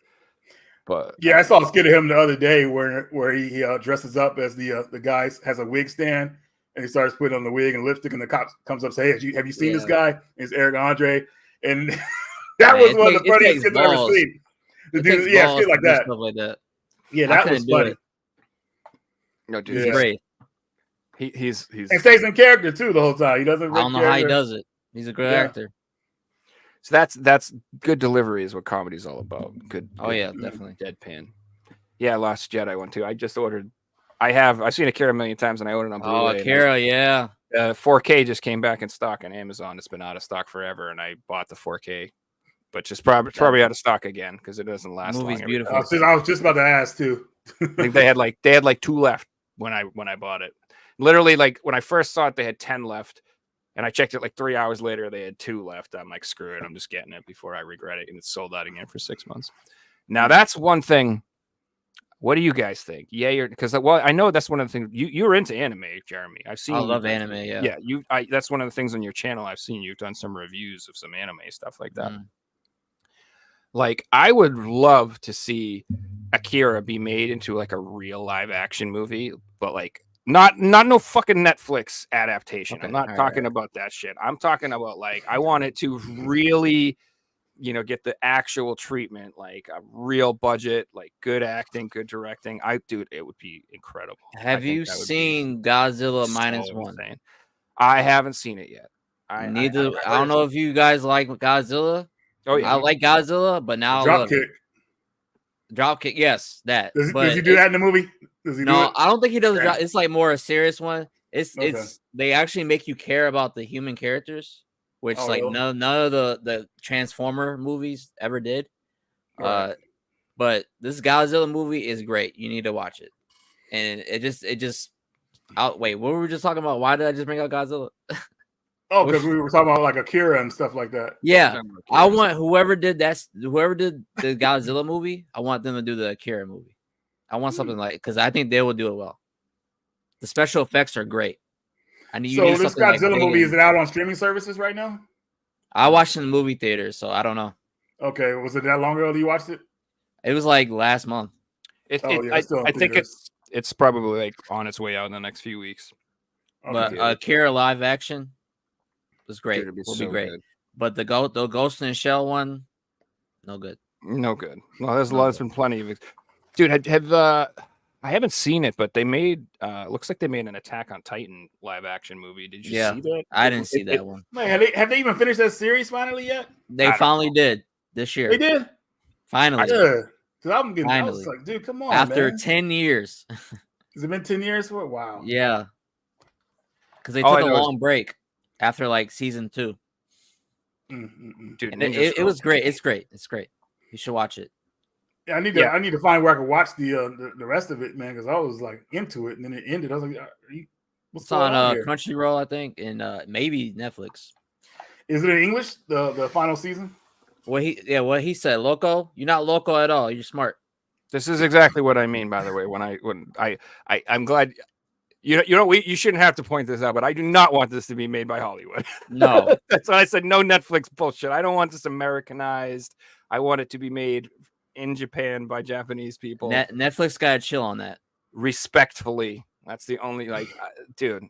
There's something wrong with the American entertainment industry where these people are so arrogant that they think that their shit is not only does their shit not stink, but if they smear their shit on something, it smells like roses. That's what they think. They think that nothing is good unless they've put their little magical thing on it and they make it the way they think it should be. And everyone else is wrong but them. They're the ones that know how the world should be, and everyone else is wrong. and like it's just like it's insane, dude. Like no, I don't want anything made by anybody in this. I don't watch. Like I would be really disappointed if I heard it was coming out. It was from like if it was like a movie coming out in Japan. Hell yeah, dude, totally down. But yeah, I don't know. They're getting a little better with it. Little better. The One Piece that was pretty good. was pretty good. Pretty good. I'm not even gonna say it's not that it was all right. It was all right. But like I'm still like traumatized by like Dragon Ball Evolution, I think it was called. Yeah. So Netflix, I think I could not believe they even made that. I know, like and there's a game of it that too. And you released that. You okay in the head? Yeah, they even made a game for it too. Which on a PSP, I think, right? Yep. Wait a minute.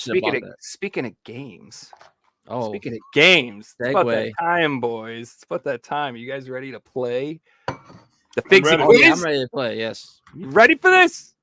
I do trivia on my. Well, I used to do trivia on my channel, so I'm pretty good. All right, here we go. I got a little clip.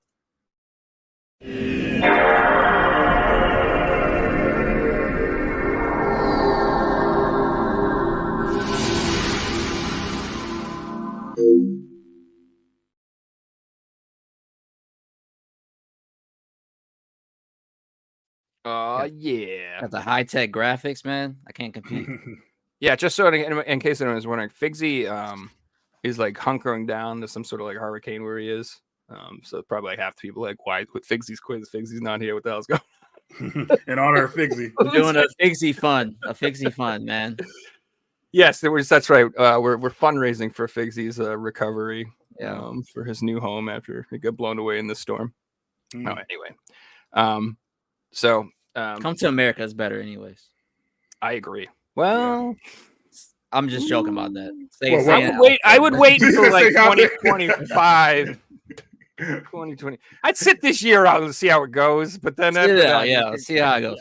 Let's just see how it goes. I might actually be moving to Australia. Yeah, maybe. Maybe a hurricane might be better than what we got here. Yeah. All right. So before we get started, we do have a question for chat. Now I do not have the chat score for who has how many points. I'm sorry, guys. I'm not. Figsy has that stuff. I don't know.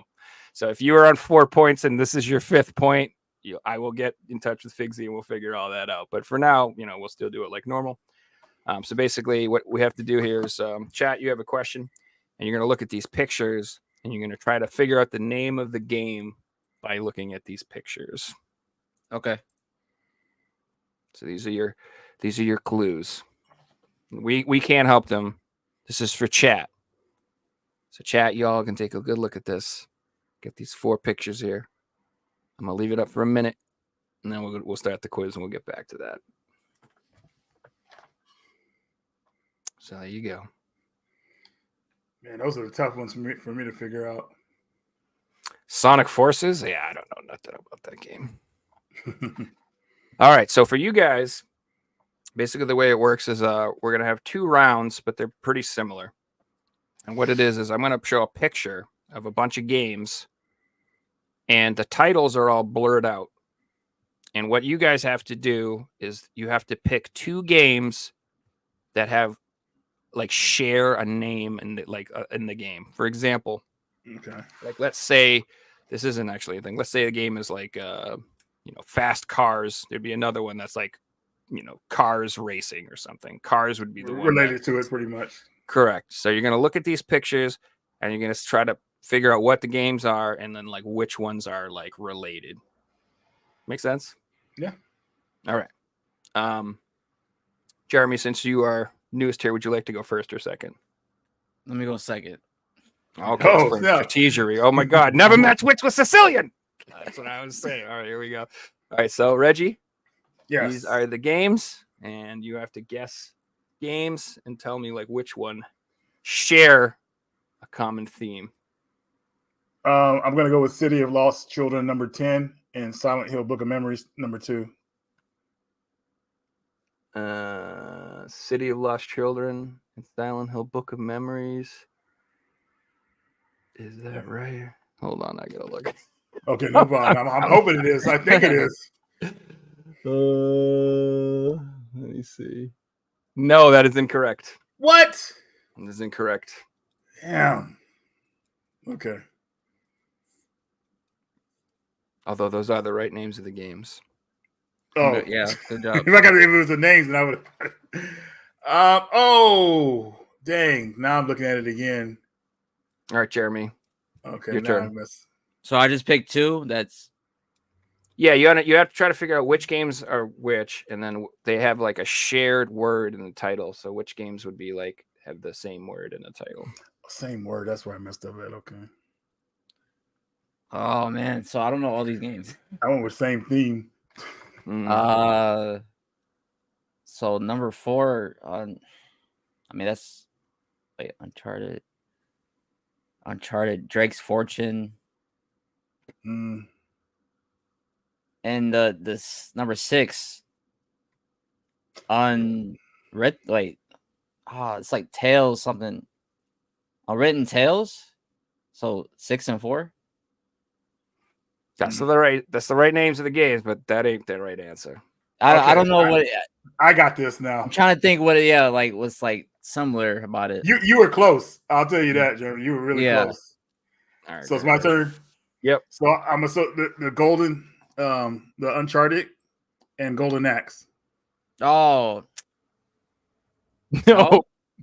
What? Oh no, I messed up again because I'm thinking of Uncharted, the Vita one, which was Golden Abyss. Yeah, that's what I messed up again. Oh, go ahead. Oh wait. Oh, I know. Now you know. Now you can compare. No. Wait. So I think I know. So wait. Okay. No, wait. Hold on. So Golden Sun number 8. Mm-hmm. Wait, is that Golden X? Is it? So Golden, right? Is it? That is correct. You got one. I got one. Yeah, baby. Thank you, Reggie, because I never played Golden Axe 3. Like no one ever has. It's a weird one in the series. All right, you got that. You got one. Oh, let me get the question back up. All right, Reggie. Okay. 5 and 8 are out. Okay. So it's like match 2. Okay, all right. Yes. Yeah. Okay. Yeah, it's just like a 2-party. You got to guess the title of the game, and you have to guess the one. Okay, this should be an easy one. Probably people are yelling about it in the chat, but I'm gonna go with 7 and 9. Cool world, and a cool spot. Bam! That's yes, right. old school. That's right. I used to play Cool Spot.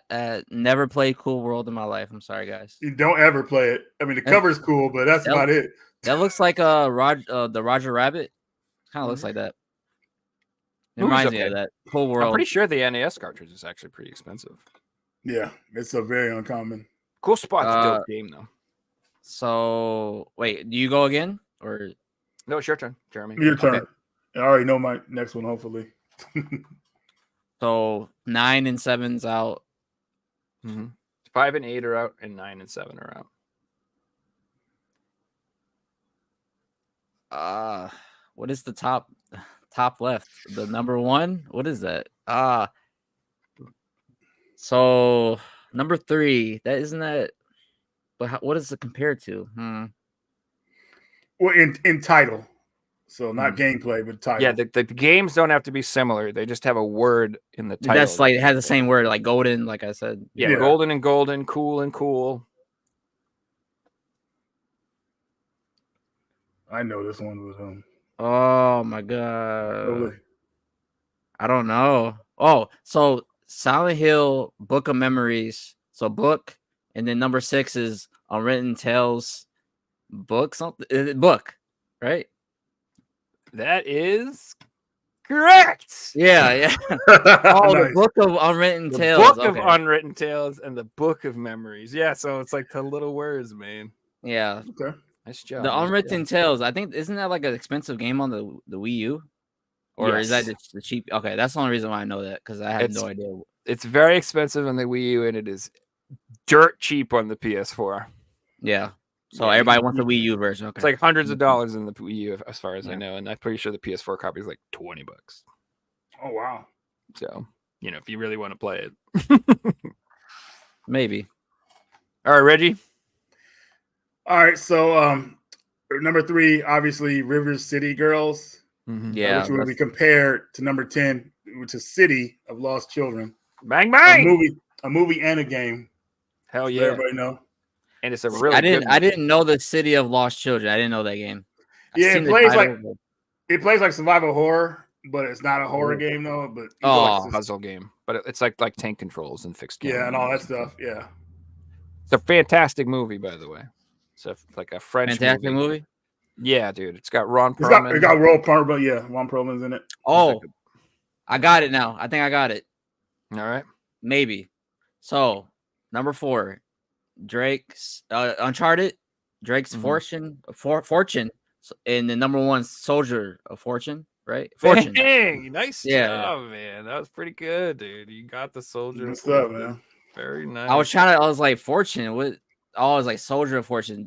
That's the what cover is that? Because I've never seen that cover. Might be a Japanese cover, right? So the guy who makes the quizzes from Russia, so you get a lot of HAL covers, Japanese covers and stuff like that. So yeah, that was the end of the first round. Pretty good so far. The score is Jeremy's up 3, Reggie's on 2. Yeah, that was pretty hard. Really, man. It is, and guess what? Round 2 is the same thing. What? But this one's a little more fun because there's actually 2 games that have no match. They're in there just to mess with you. Oh wow! So you still have to figure out all the rest, and then you can you can still guess the 2 that don't match for a bonus point if you want. Okay. So here's round 2. I'm feeling stupid in my own house right now. Okay, go ahead. Reggie, you can go first because you are behind. You go ahead. Man, okay. So there's 2 that don't have a match. This is the evil Russian mind. Man. I'm glad I know some of these. Yeah, there was a couple that I wouldn't. These covers, It's not even that I don't know the title. I don't know the full title. Yeah, that's the hard part. You know, I know the title. Well, I know the titles of most of these, but I feel like, dang, dude, I love that cover of Beyond Good and Evil too. I wish we had got that one in America. Yeah, that's much better. That's a much better cover. I'm gonna try Beyond Good and Evil mixed with the Latin, so A and H. Not A and H. Okay. A and H. Because I don't know what the subtitle name of that game is, but I was hoping the subtitle would match. That's the problem with that Aladdin game. I would never know either. Yeah. I'd never even seen that game in my life. That Aladdin game on the PlayStation? Yeah, later release, of course. Didn't even know that was a thing, so kind of screwed. Man.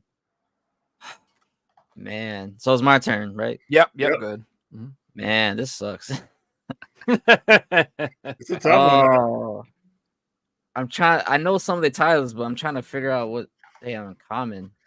So Resident Evil Outbreak at the J, File 2 Outbreak.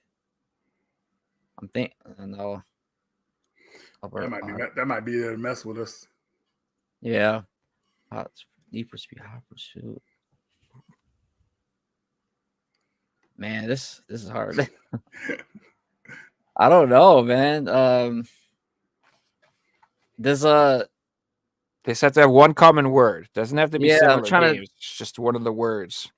Okay, so Monster Hunter World with the D, the Frogger game. I'm hoping for a subtitle. World. No, I'm sorry. No, I don't know. Good guess though. Good guess. I'm not a big fan of the Frogger game on the GameCube. I'm sorry, guys. So that's the problem. When we do these quizzes, it's like I know nothing about the GameCube's library. Like I know I know the big hitters, but I don't know the name of the Frogger game. God damn it, you know what I mean?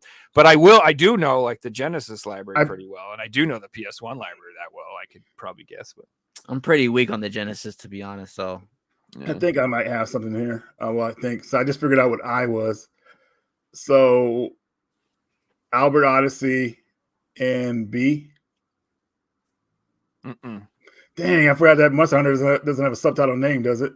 It does. Oh, it does. Okay, it did try thinking it was going to match, but dang, can't believe we're messing up like this. Albert Odyssey is the name of the game on I though. You were right. But there's a subtitle to it, to Albert Odyssey. There is. It might be or it might not. They threw some games in there to mess with us too. Yes. Try to find some easier ones. I'm trying to find that. The pressure's on me because I'm behind. You guys are both really close on a couple of them. Let's put it Really? that way. Yeah. Oh, Okay. yeah. There's yeah. So like that did the Mickey Mouse game. I'm trying to remember the name of it. It's like one of my favorite games too. I love the. You consider that the best one out of the? I almost said the name. I was gonna say I was. Wait a minute. I like the one before that one better, but I do love this one a lot. Oh, I think I got it now. I think I have one now. Now that I think about it. Okay. Okay, so this is. I'm sorry, whoever's listening to this is a terrible guess. Is that like Illusion for G and E? Master of Illusion? Is that what it's called? Close. It's close though. You're close though. Close. Okay, all right. As long as I'm close, you're on the right track. Well, go ahead. Yeah, I lost this round. You can compare it to something. Oh, did you already compare it? Yeah, E and G. So I'm gonna say a G and B. That is correct. Yes. World. I finally got something. Because that's why I'm like, you're so close. You even got the word. You picked up Monster Hunter World. I'm like, you're killing me. You're killing me. Nice job, Reggie. Man. All right, Jeremy, it's tied up now. No pressure. I got to catch back up, man. Dun, dun, dun, dun, dun, dun. Dun, dun, dun, dun, dun, dun. Go ahead, Oh my man. God, this is so hard. Yeah, it's all right. I know two of them are not good.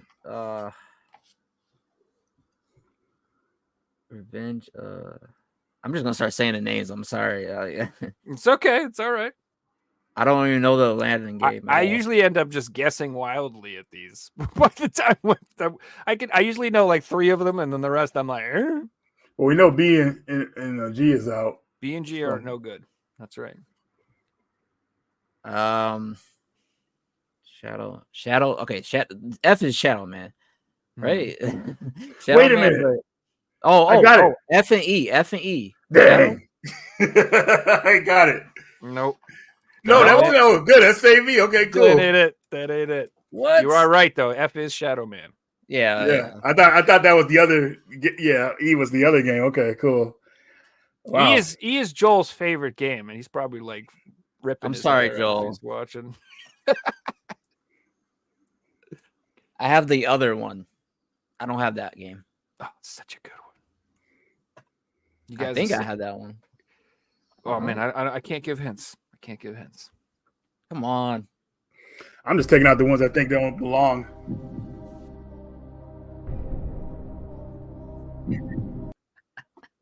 Oh no. This is a tough one. I'm gonna get fired after this one. I'm sorry, guys.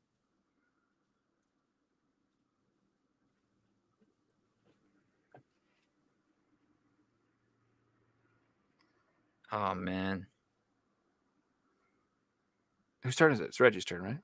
Yeah, he's thinking. It's my turn. My bad. I'm thinking it was your turn still. No, it's his turn. Yeah. I'm gonna go with. Man, this is tough. But I'm gonna go with. This is tough. I think this is Frogger Hoppin' Mad. But no, I think it doesn't match. How could you guys give us this tough quiz, man? I don't make the quizzes, okay? I'm usually the one suffering. Actually, I'm kind of enjoying this. Like because people are watching you look like an idiot right now. Like that's what I always say. It's like I feel like no matter how much I know about games, every time we do these quizzes, I'm like, God damn it, I don't know like shit. That Aladdin game, I have never seen it in my life. I don't blame you. I don't know I didn't know the subtitle of that one either. Yeah, I have no idea. In the Frogger game, I'm gonna go with H and D. It has to be, yeah. H and D, is that right? Frogger Hoppin' Mad and Aladdin. No, close, but no. Damn it. Nope. I know people in the comments are probably like no, they already probably figured it out. Oh, they're probably just Googling shit though. Yeah, Yeah, that's true. That's right. They can just look up they're like, look for that cover. man. I don't. Okay. All right, we're gonna move into sudden death, I think, soon. So Okay, yeah, because this is the struggle. whoever gets the next, because you guys are tied, so pretty much whoever gets the next one. Man, Oh, you guys are killing me. You both have said it and stumbled across it, and you're killing me. You guys haven't got it. You're killing me.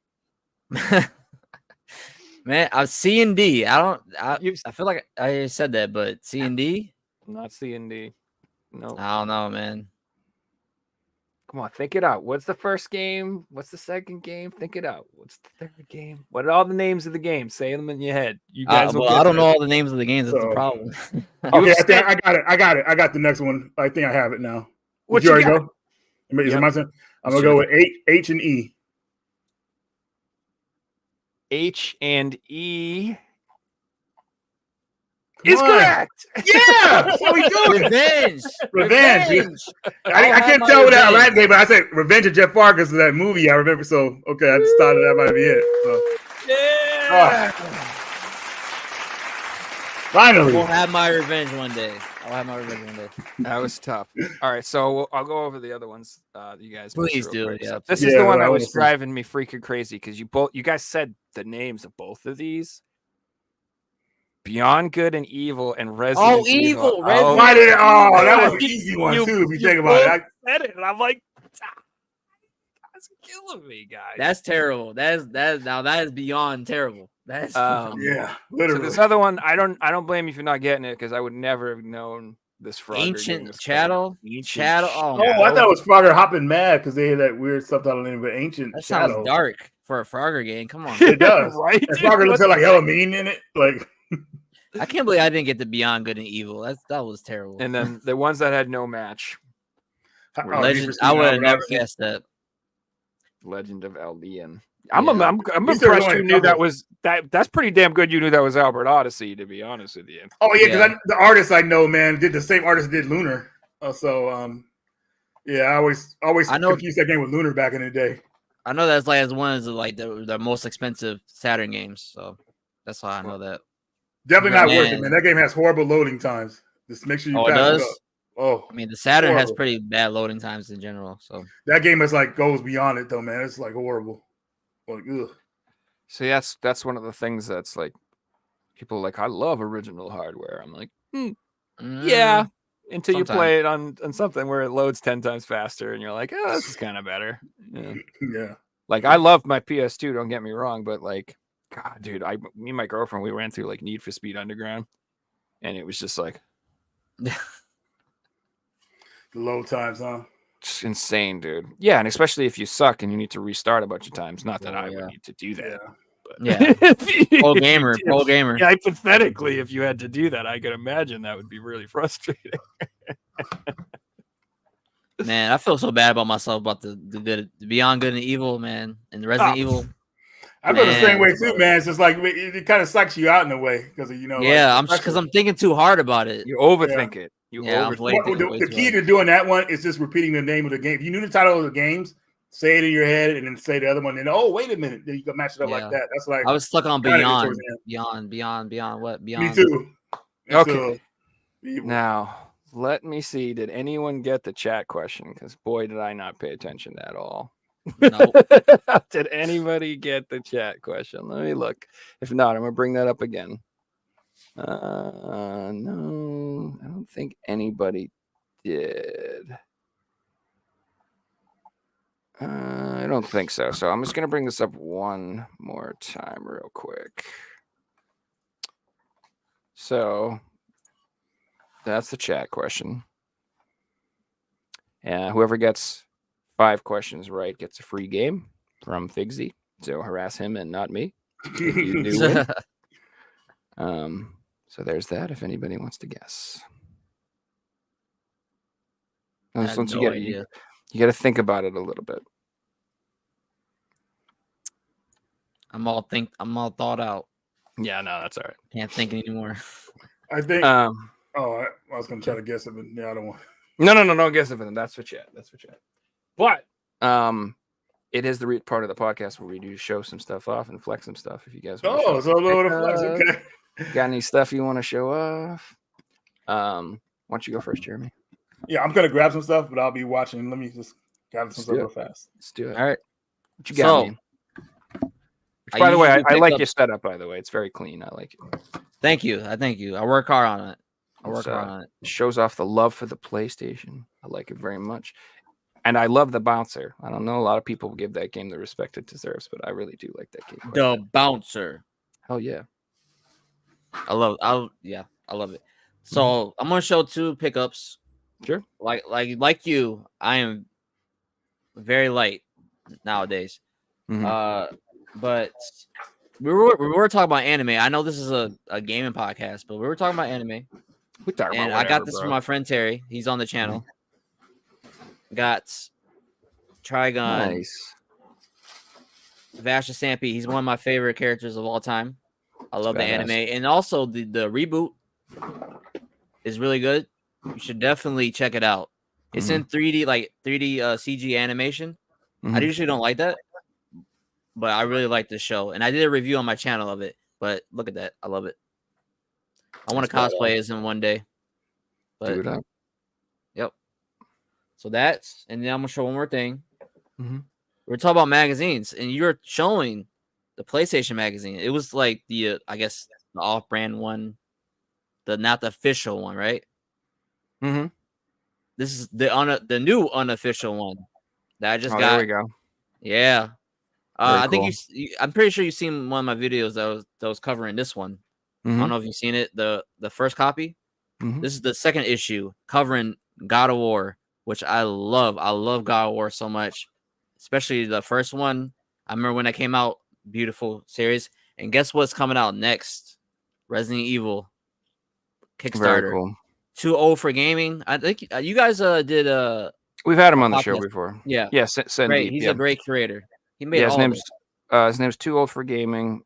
He did that book, which is incredible. If you want to show that again, that's It Only Did Everything. That's basically a historical or retrospective or unofficial history of the PlayStation 3. Really excellent, nice quality.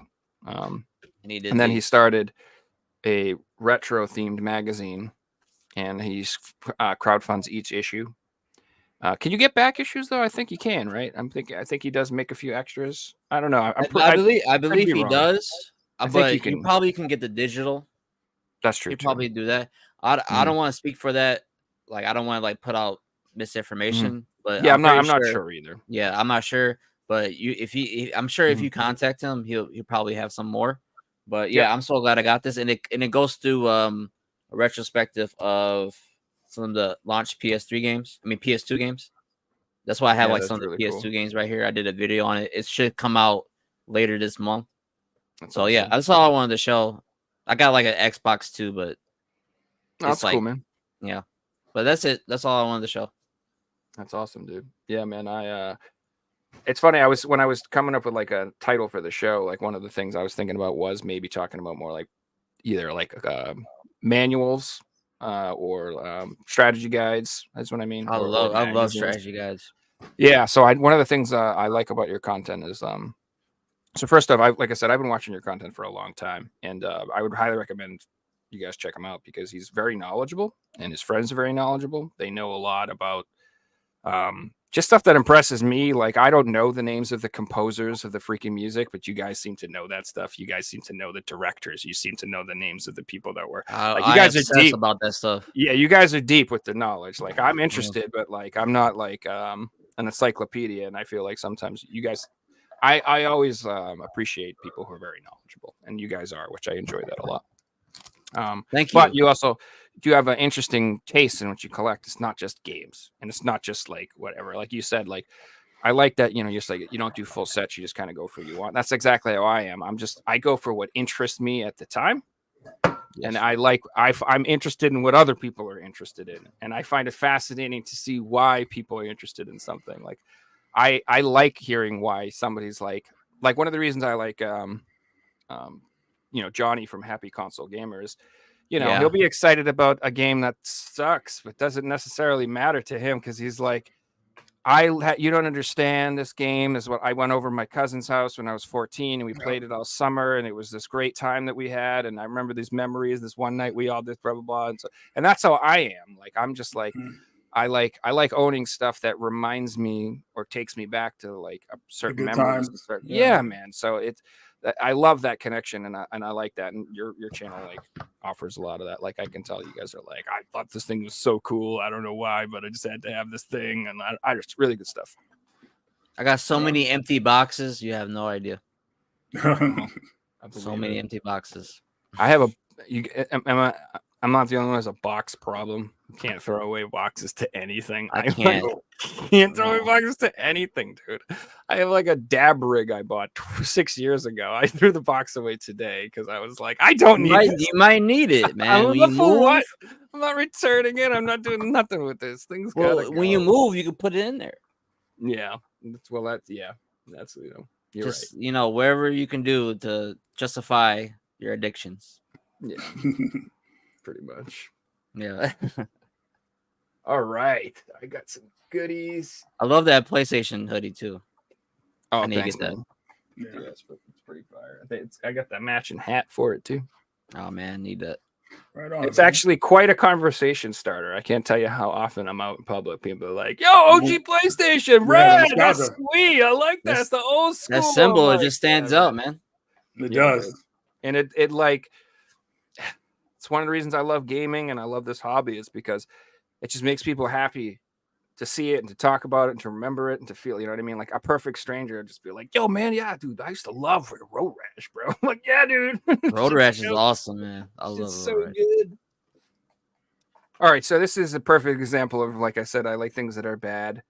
And honestly, I was just obligated to pick this up just because I have every other FMV game they've released. So my God. Yeah, I need to pick that up. I'm not gonna open it and I'm not gonna play it. I'm just gonna keep it on the shelf. You just watch it, yeah. Quick question. That is glorious. Does it have the reversible cover on it? The anime? Do you think? I mean, obviously you can't tell, but I'm wondering if does it come with a reversible cover? I see one with an anime look to it, which I thought was cool. It probably does, or maybe it comes with an anime look to it. Yeah, the anime one looks cool. Like the art for it looks really cool. That's what made me want to get it. Yeah, I actually really like the spine of it, believe it or not. I don't know why, but I like the look of it and with the ties and the plunger and stuff. I don't know. Mm-hmm. It kind of pops. Isn't it crazy that back then, like it was like mid 90s that was the thing? Like, that was the technology, like a lot of the FMVs. The stuff blew me away when it came out. I like FMVs. Like I'm not. Oh no, I do too. I really do, and I like. There's a couple like PS1 ones I really wish they would re-release because they're fucking expensive. Dude. I'd love Psychic Detective to get released. Fox Hunter is one of the ones you're probably thinking of too. Yeah, dude. Yeah, exactly. They're awesome, but dude, they are expensive. I don't want to spend that much money on something I know is that cheesy. Like I love to buy it, but it's hard. Fox Hunter's actually on DVD, I believe too. They put it on DVD, another version. It has extra scenes in it too. I mean, that's like buying the game. Gary Coleman's in it. Dude, Gary Coleman's in that game? He's in the movie version of the game. Oh, okay, all right. What? So learn something new every day. Yeah, dude, I'm down. I like FMV games. I'm totally down. I think they're super fun. So this is kind of an obscure one. This is Realms of Arcania Star Trail. So I don't know like the full background on this. This is like a old school PC RPG, like first person, like really kind of nerdy type of game. You're talking to the right people. Yes, it got like a super low print run, and this was one of those games that for a long time like you just like couldn't get a copy of it, and it was like there's only like one copy on eBay. It's like $150 to get it, and that company, that seller Shopsville. Who had these in stock, the Nightfall and the Space Blaze. They had both of those in stock recently? They had all of these in stock. All of these. I've been looking for the space one, dude. That one was like really hard to find. Nightfall looks interesting. They're selling this one for $40. Good price. Space Blaze was like $26, dude. Is it This still? was Oh like my god! If they I still gotta- He have about it, to buy, like another pickup. and I know, right? And it's the regular Pal Peggy one. It's not the German USK version. 'Cause Good. the German one was actually it was a lot easier to find for a long time. But anyway, they had these, so I grabbed this. And Okay. then, and they had this too. So I picked this up because it was like $30 or something like that. What's the game And called then, again, Joe? Sorry. Space Blaze. Space Blaze. Thank you. Yeah. And then there's also so there is another game in the series. There's another Realms of Arcania game. This is the one that was really hard to find. That was the Star Trail. And I guess there's also a German double pack that has both games on one disc for like $40. And I think I might get that too, because I have a feeling that'll be impossible to get to. Smart. So these are just collectible games. Like some games, like I'm not buying this to play this. I'm buying this to put this on the shelf. One of those games. Which people might think that's weird, but that's what I do. The PS4, Man, the you PS4 can always change your mind library in is the future, bad. anyways. That's fine. I can emulate that bad boy if I want. Oh yeah, but yeah, an exactly. old PC game. It's gonna be no problem. So then I also picked up Eternites. Ooh, Wow, I've heard this has got like really good. that's hilarious, dude. Why do you have this in your pickups? It's coming. It's coming tomorrow. Oh, okay, all right. Oh. Did you get off Woot? I got the PS4 version off Woot. Okay. It was like $14. So hilariously, like I bought this one and it was like $26 or something. I'm like, that's a pretty good deal. Anything less than 30, I'm happy with that deal. See, Joel, this is why I always like doing these videos with you, man, because you give me knowledge. Like the game is available right here. It's a little bit more than $20, but it'll arrive here tomorrow, and I'm about to pick it up. Space Blaze. Hell yeah. I've been wanting this for years. I'm Yeah, learning you stuff right now. You talking about me being knowledgeable? Look at you. So Space Blaze is one of the most obscure shmups on the PlayStation 4 and the Switch. It's like really rare. And you couldn't get it forever until recently. I don't know if they found a box or they just reprinted it. I'm not sure, but they have them now, and I pick it up before it's too gone. Anyway, but this is an RPG, and it's got like comparisons to like Persona. I guess it's got like a relationship I love building Persona and stuff like that. So people have said that if you're a fan of that, you'd like this. And it's like a pretty small studio, Studio Psy or Psy or whatever. I think it's like one of their first games. And yeah, I'd support the hell out of that. I think it's really good. Eternites? What, Eternites? Eternites. Yeah, so right now, Jeremy, it's on sale on Woot for $15. Free shipping. 15? Yeah, so I'll send you the link.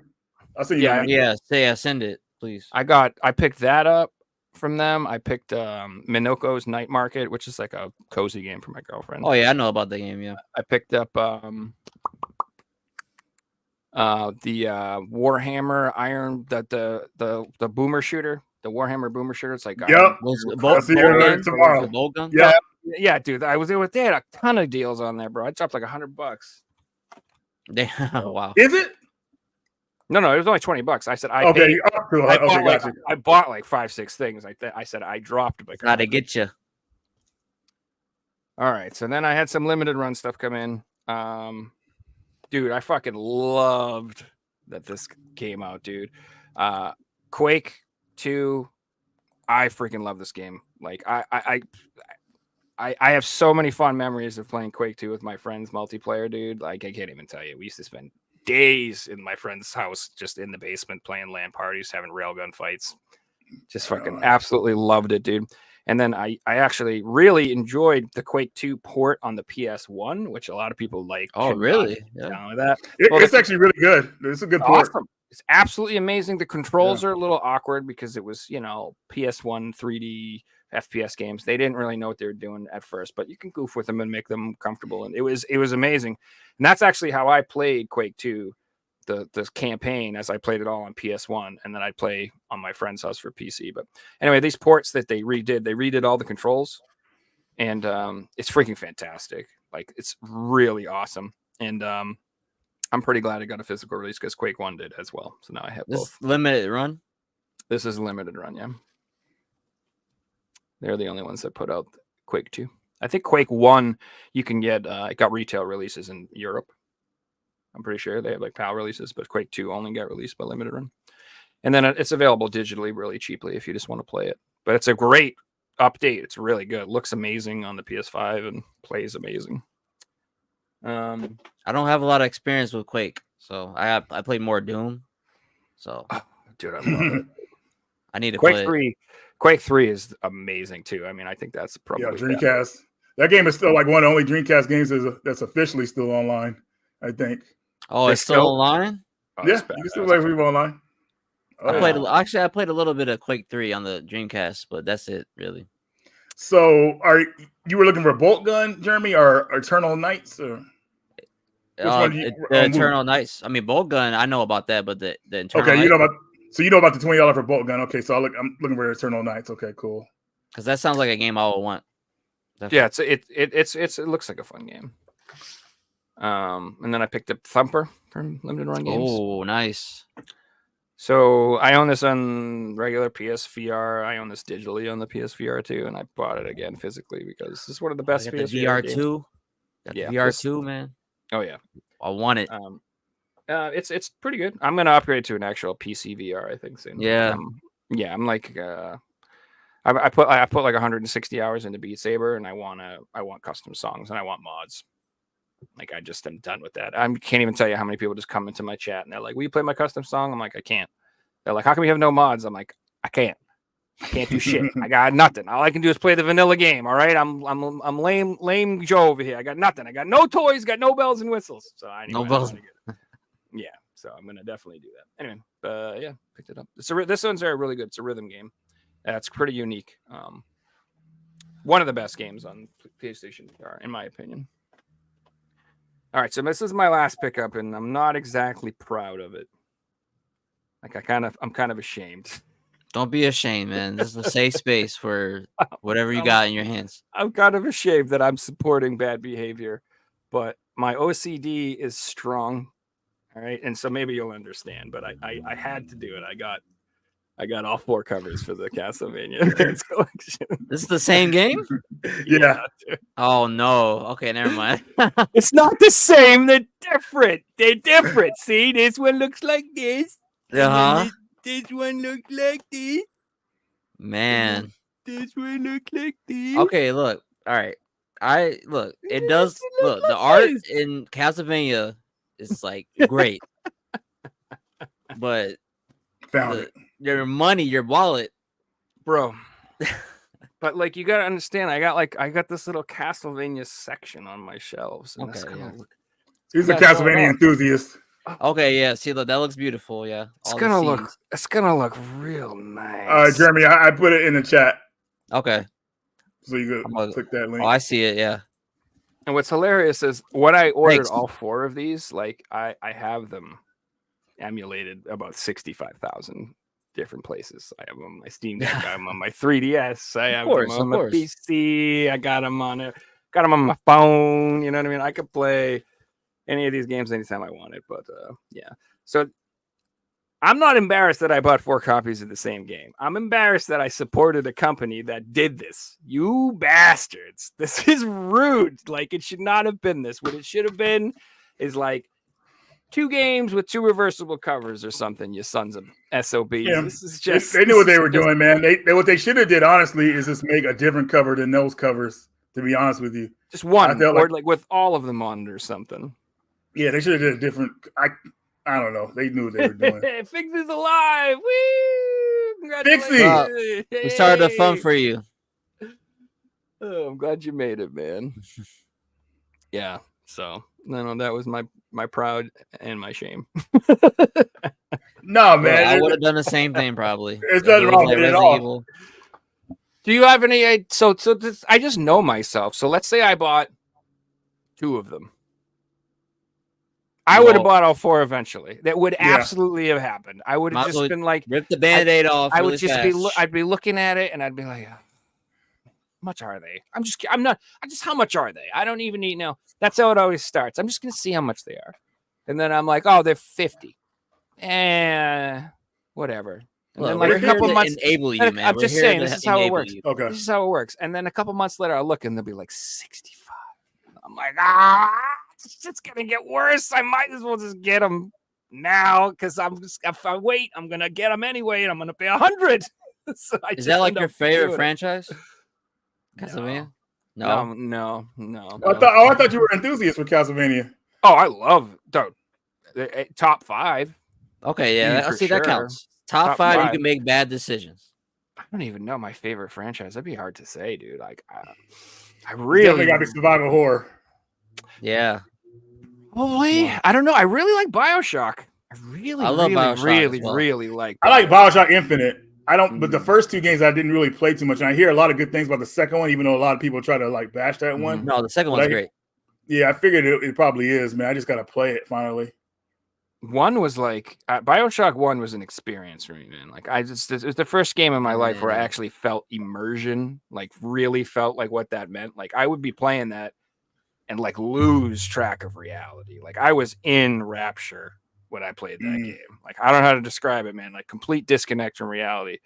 And God, I just love that. So when BioShock like came out on the PS3, there was a demo for it, and like I used to play demos all the time on PS3 because like it's an easy way to play the game. Like that's the first time I ever like played a demo, and like I bought it immediately. I'm like, I gotta go get it. It was so game changing. So you're trying to say you're sane, Mario? I don't know. I like different artwork.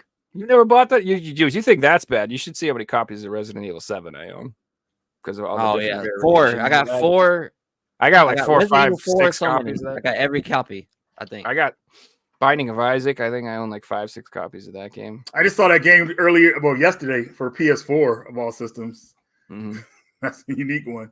Yeah, so I don't know what's going on with that. Like that Afterbirth Plus got a regular PS4 release, but the new Repentance, like it only got a PS5 and a Switch release. It's only available like through their store.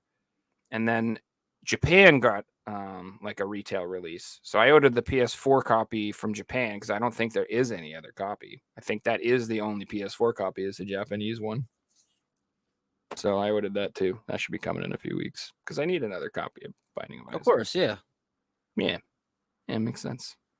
Like I said, we're here to enable your behavior, not go against it. That's why I like doing this, to be honest with you. And I like meeting these people. Like it's like if you have a drinking problem and you meet someone with a worse drinking problem, you don't feel so bad. No. I guess since I'm center forward, I'm the next one to do the pickups, right? Let's go. I'm hoping I haven't shown these. I'm thinking these games are new. I haven't shown these on the channel before. So Joe, if I have, let me know. All right. But I'm gonna start with something weird that I've never shown before. I used to collect board games, and here's one of the board games I own, thanks to like watching Angry Video Game Nerd, James Ralph. Remember when he did Board James? I love Board James, dude. I got this from Goodwill, Dream Phone. What? So, I used to have that game. What is this? It's like a dating game or whatever like that, and then you call the guy on the phone or whatever like that. It's hilarious. But like when I saw it from his video, and I went to my local Goodwill. Like, hey, babe, you want to meet me at the mall? One of the best videos he's done on his channel, man, because it was so well done. But it's like it showed you how board games were like really innovative back in the day, like how they were really cool. So I thought I'd go ahead and collect some, and my local Goodwill had it on the cheap. So I think I'm missing like one of the cards or whatever like that, but still, it's kind of cool to have. Nostalgia from the 90s. Dude, I need to watch that episode. I'm so interested in that. I am so interested in that. It's a good episode, man. It really is. It'll make you laugh. Well scripted and everything. Did you ever play the Omega Virus? No. What's that? Bro. Is that the board game of board games? A board game? Good board game. So it was like it's just this dope ass board game that had like this timer, and you had to figure all this shit out before the timer, and it was just such a good game, dude. Like It's funny. There's like 2 board games that I'm nostalgic for that I want to buy. There's that one, and I wanted to get Fireball Island. Fucking forget it, dude. They're just so expensive. Although I think Fireball Island got reprinted, and you could get like a reprinted version for cheaper. But goddamn, old board games, those are really expensive. This next one is really nostalgic to me because it reminds me of my dad. And this game is called Don't Wake Dad. Don't Wake Daddy, dude. I remember this. Yeah, because man. when my friends were over, we were loud as hell, and my dad liked to take naps and stuff, and we used to piss him off, like, shut the hell up, and we just kept being loud. That's why that game made me think of that. So it was pretty hilarious. So Don't Wake Dad, and the last one here, which is probably now I gotta collect. Now I gotta collect the board games. Now, thanks. And the good part is, if you do it, there's no competition for it. No one cares. At least nobody cares about after this video. Yeah, yeah. Watch. No, Dream Phone is going. It's $3,000. This next game is based off of one of Joe's favorite movies of all time, Home Alone Part 2. Oh, nice. Mousetrap, basically. Yeah, no, I'm messing with you. But I picked this one up from the same purchase from Don't Wake Dad, and haven't messed with it yet. But still, it's very nostalgic to have something like this because it looks like something like a Mousetrap because the traps in it and everything. It's very similar to Mousetrap, I would say. If you can see the back of it there. Sorry, don't need the camera. So, oops, there we go. Yeah, you can see all that setup right there, like the traps and everything. So, pretty cool. So you like Home Alone 2 more than 1? No, 1 is better. It's just because 2 was good, but leaving the house and everything like that and traveling and everything kind of took away from being home alone, obviously. He was in the city alone, basically, in that one. But anyways, moving to the next game here. Home Alone 2 was just a goddamn hour and a half long ad for the Talk Boy. Let's just be real. That's all it was. It was just like, buy the Talk Boy, buy the Talk Boy. I'm like, all right. Yeah, seriously, because they probably didn't even want to make a sequel. The first one did so well, but still, when the first one does a lot of money. I heard there's like 5 of them or something. Yeah, I know there was 4 of them, and obviously don't feature Macaulay Culkin. But if they did make another Home Alone movie, with Macaulay Culkin and some of the original cast is still living, I think it would do well because a lot of these reboot movies are. Yeah. Well, I think it would do well because Macaulay Culkin's kind of back in acting again, and he's showing how he's still good. He's still very good at acting. I saw him in American Horror Story. He did well in that, so definitely his acting chops. He does YouTube too. He's like in YouTube videos and all that. Yeah. He was actually on James Rouse video doing reviews on Home Alone, which is hilarious. That's hilarious. Yeah, I seen that video recently. It was great. Yeah. Next game here, I got Klonoa Heroes, which is probably the last Klonoa game that was made. But this one's in English, though. They translated in English, and I have the physical for it. So I'm actually having a video coming out. I'm trying to have the video done by this weekend about this game. But we'll see how it goes with my schedule. But Klonoa Heroes, RPG Klonoa game. Last Chronicle Klonoa game made in the story-wise, I would say. And if you want to pick the game up, you can get it from Retro Games R Us. Retro Games R Us. It's on Instagram. I'll put a link in the chat. I need that link because I love Klonoa. Oh, there you go. Right on. You got the original Klonoa. It's like a $700 game and everything. It's crazy. But Klonoa Heroes. Then we have a combo here. Super Mario Land and Super Mario Land 2, but it's the DX color versions of those games. So I love those games. Oh man, though, yeah, I used to play those all the time. So you can play them in color now. And in Mario Land 2, you can play as Luigi now. Finally, Luigi's my favorite Nintendo character. So, and he plays gimmicky with the weird hop and everything like that. So, dude, Wario Land was the shit on Game Boy as well. Oh yeah, I never got into that one because the subtitle name of it was Super Mario Land 3. But that was the first Wario Land game, and I never got into it. I never played it really, but I hear good things about it. Just as a kid, I was like, "Where's Mario at?" Yeah, the Pizza Tower game is kind of like the Wario Land games, right? Like the new Pizza Tower game that came out last year. I don't know. It's like an indie game. Yeah. I haven't played it, but yeah, it's supposed to be like the Wario games. Oh, I loved the Wario Land game. I think you'll like that Pizza Tower game then. Yeah, that was. Next one is Kirby's Dream Land DX in color, so you can play the games in color now. Nice, first Kirby games are fucking expensive, dude. Jeez. I know, man. They're fun games, but 3DS ones are insane. I'm trying to get all the Switch ones now because I just have a feeling the same thing will happen with those. Yeah, it'll definitely. It's Nintendo, man. First party Nintendo. Might as well just get it.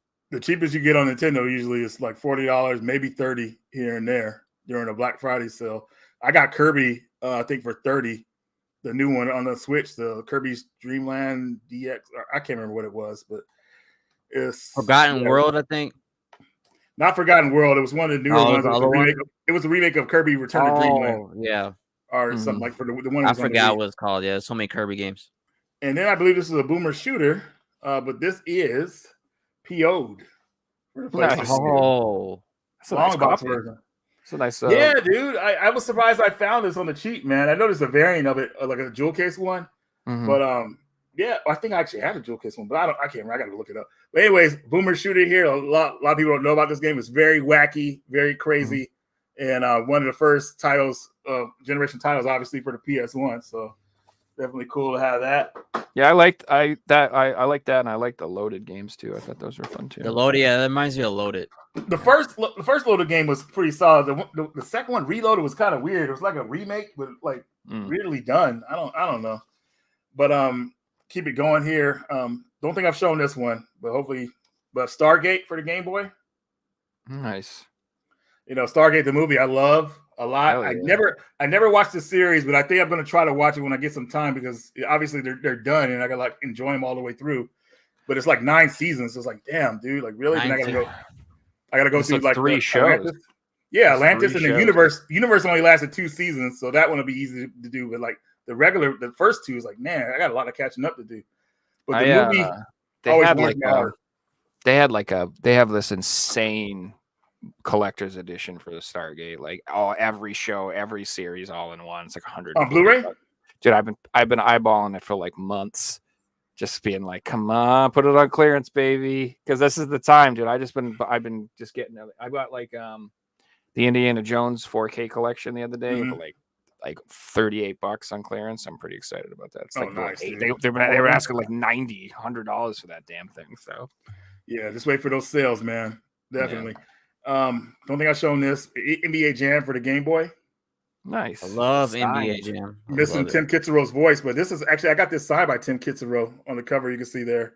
He signed it for me, so pretty cool. And the game actually plays pretty well. You know, just missing the voices.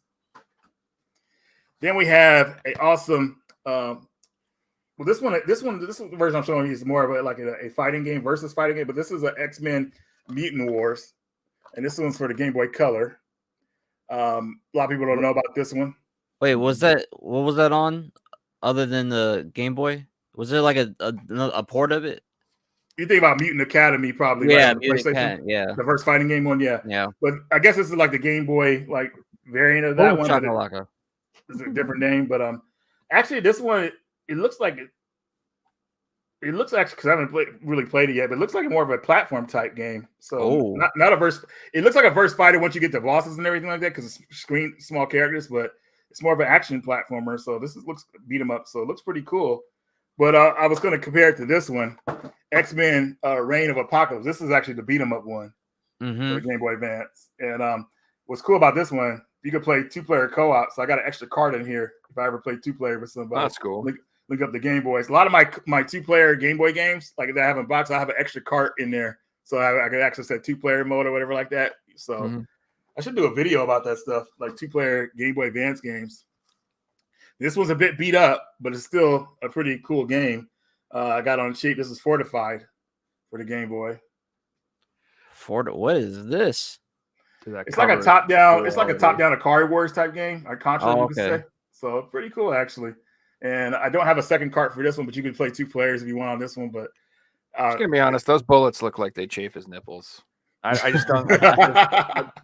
That just doesn't look like they're going right across his nipple. Yeah. And then you got he's shooting the gun while he's doing that, and it's like it's hot.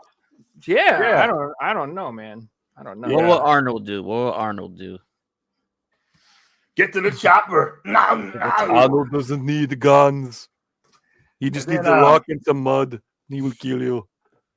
Run Saber, the Super Nintendo version of Strider. For Super Nintendo, it's a 2-player Strider game, pretty much. By Atlas. That's pretty. Atlas published it. I don't know if they actually developed it. Yeah, but for Super Nintendo, it was funny. My friend actually got this at a store for like a $10 one time. It was pretty crazy. He was hella happy because back then everybody's all about Atlas before like limited run. Atlas was the limited print company back then.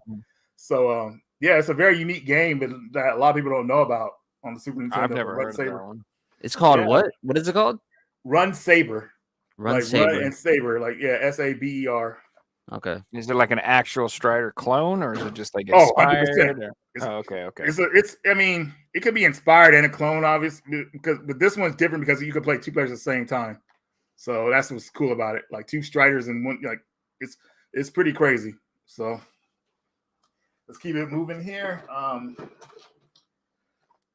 A lot of people don't know that Rival Schools had a sequel that's not on the Dreamcast because everybody thinks Project Justice is the sequel. Project Justice is actually part 3. I got Project Justice part 1 and 2. Rival Schools part 1 and 2. So you just got Rival Schools, the original on the PlayStation? You just got it? I had it years ago. Oh, you had it? But I sold it. I sold it and got rid of it. I recently picked it up. And here it is. But when I picked it up though, I said, let me go ahead and get the Japanese version, which only exclusive in Japan. So I got that with this one finally as well. So it has 2 new characters, a new story mode, and all that stuff. But yeah. No, it's not expensive at all. I have to get that. I love that. I love that series. I actually bought it off somebody here in Washington that sells Japanese imports off eBay. So I was like, heck yeah, let me get it from you. Because I don't like buying from Japan and waiting like a week and a half or 2 weeks. Yeah. Never know. Yeah. So got that. What else do we have here? I love buying Japanese games. So cheap. And like the covers are always better. Some of them are cheap. I'm going to say something controversial here. Some of them, yeah. I think this game is better than Chrono Trigger, in my opinion, and that's Chrono Cross. Oh, well, yeah. I've heard it. And I say because Chrono Trigger has better characters. Obviously, characters are great in that game, but the story in the Chrono Cross is deep, man. And I was like, when you figure it out, you're like, whoa, okay, that was crazy. Because I think what's better than going back in time is going to different dimensions, alternate realities, and that's what you do in Chrono Cross. So preferred dimension. Yeah. This Chrono Cross is one of those games that's like 200 different endings or some crazy shit, right? Yeah, like some absurd thing. Like you can no, it's not like you can have a different endings with a character, but it's just more like just a quick dialogue with that character you end the game with. Oh, okay. The endings fundamentally. Oh, that's the only difference. Oh yeah, when it comes to multiple endings, yeah, it depends on who's your second. As you win, Fred. You won. Instead of you win, you won. It says congratulations. What are some of them? Yeah, I know you're talking about. Bootleg Game Boy Advance games. Nice. All this portable. Yeah, I mean, back in the day, man, when you didn't have a lot of cash, man, these were fine. You know what I'm saying? But seeing them again after all these years at this convention I was at, I was like, dude, let me go ahead and pick those up. And the guys sold them for like, damn, they're like $5 a piece. Or it was even cheaper than that the more you bought. So I remember I had a stack of them. And then another YouTuber came up to me. He's like, "Hey man, I didn't see him over there. Can I get some?" I was like, "Yeah, take some." So I gave him some. He was happy. But it's just kind of just funny. Like I just remember buying these back in the day because a lot of people don't remember Game Boy Advance games were being bootlegged like crazy back in the day. Oh yeah. Yeah, in the way you know how it's a real game, there's like a numbering on the cart, and I forgot the whole details, but anyways, but yeah, bootleg games. And let's see what else we got here. I think we're almost done. I think. Ain't wrong. Nothing wrong with bootleg games or burning games or flash. As long as they work. Anything. I don't give a shit. So I love physical. I've always said that I prefer to have a nice, clean physical copy, but ain't nothing wrong with playing the games, however. GameStop had a sale for games under $5. If you find 4 games for under $5, you get them for $10. So I found 4 games barely. Man, my GameStops have limited supply, man. So it's very hard to find stuff. But I got Ni no Kuni, A Wrath of the Witch. Okay. Everything. Great game, man. $250. Call of Duty Modern Warfare 3, which ends the first Modern Warfare trilogy. Yep. $5. Well, $250 because the $10 thing. Evil Within Part 2, which I think is one of my favorite survival horror games. I love that game. That game is so good. Yeah, it's hard to get a survival horror game with a really good story that you can follow easily. And this game does it, man. Like, man, the whole thing of the man trying to save his daughter, man, like it's deep, dude. Like it really like you could feel it, man. And I think it was very well done. I like it better than the first game.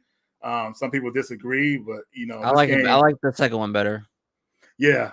The whole going to that world is awesome. And then the last game here, we have Storm, as I saw it. You saw, trying to make a surprise, but this is the other game I found there for the deal. So I got all these for $10, plus tax with the GameStop sale.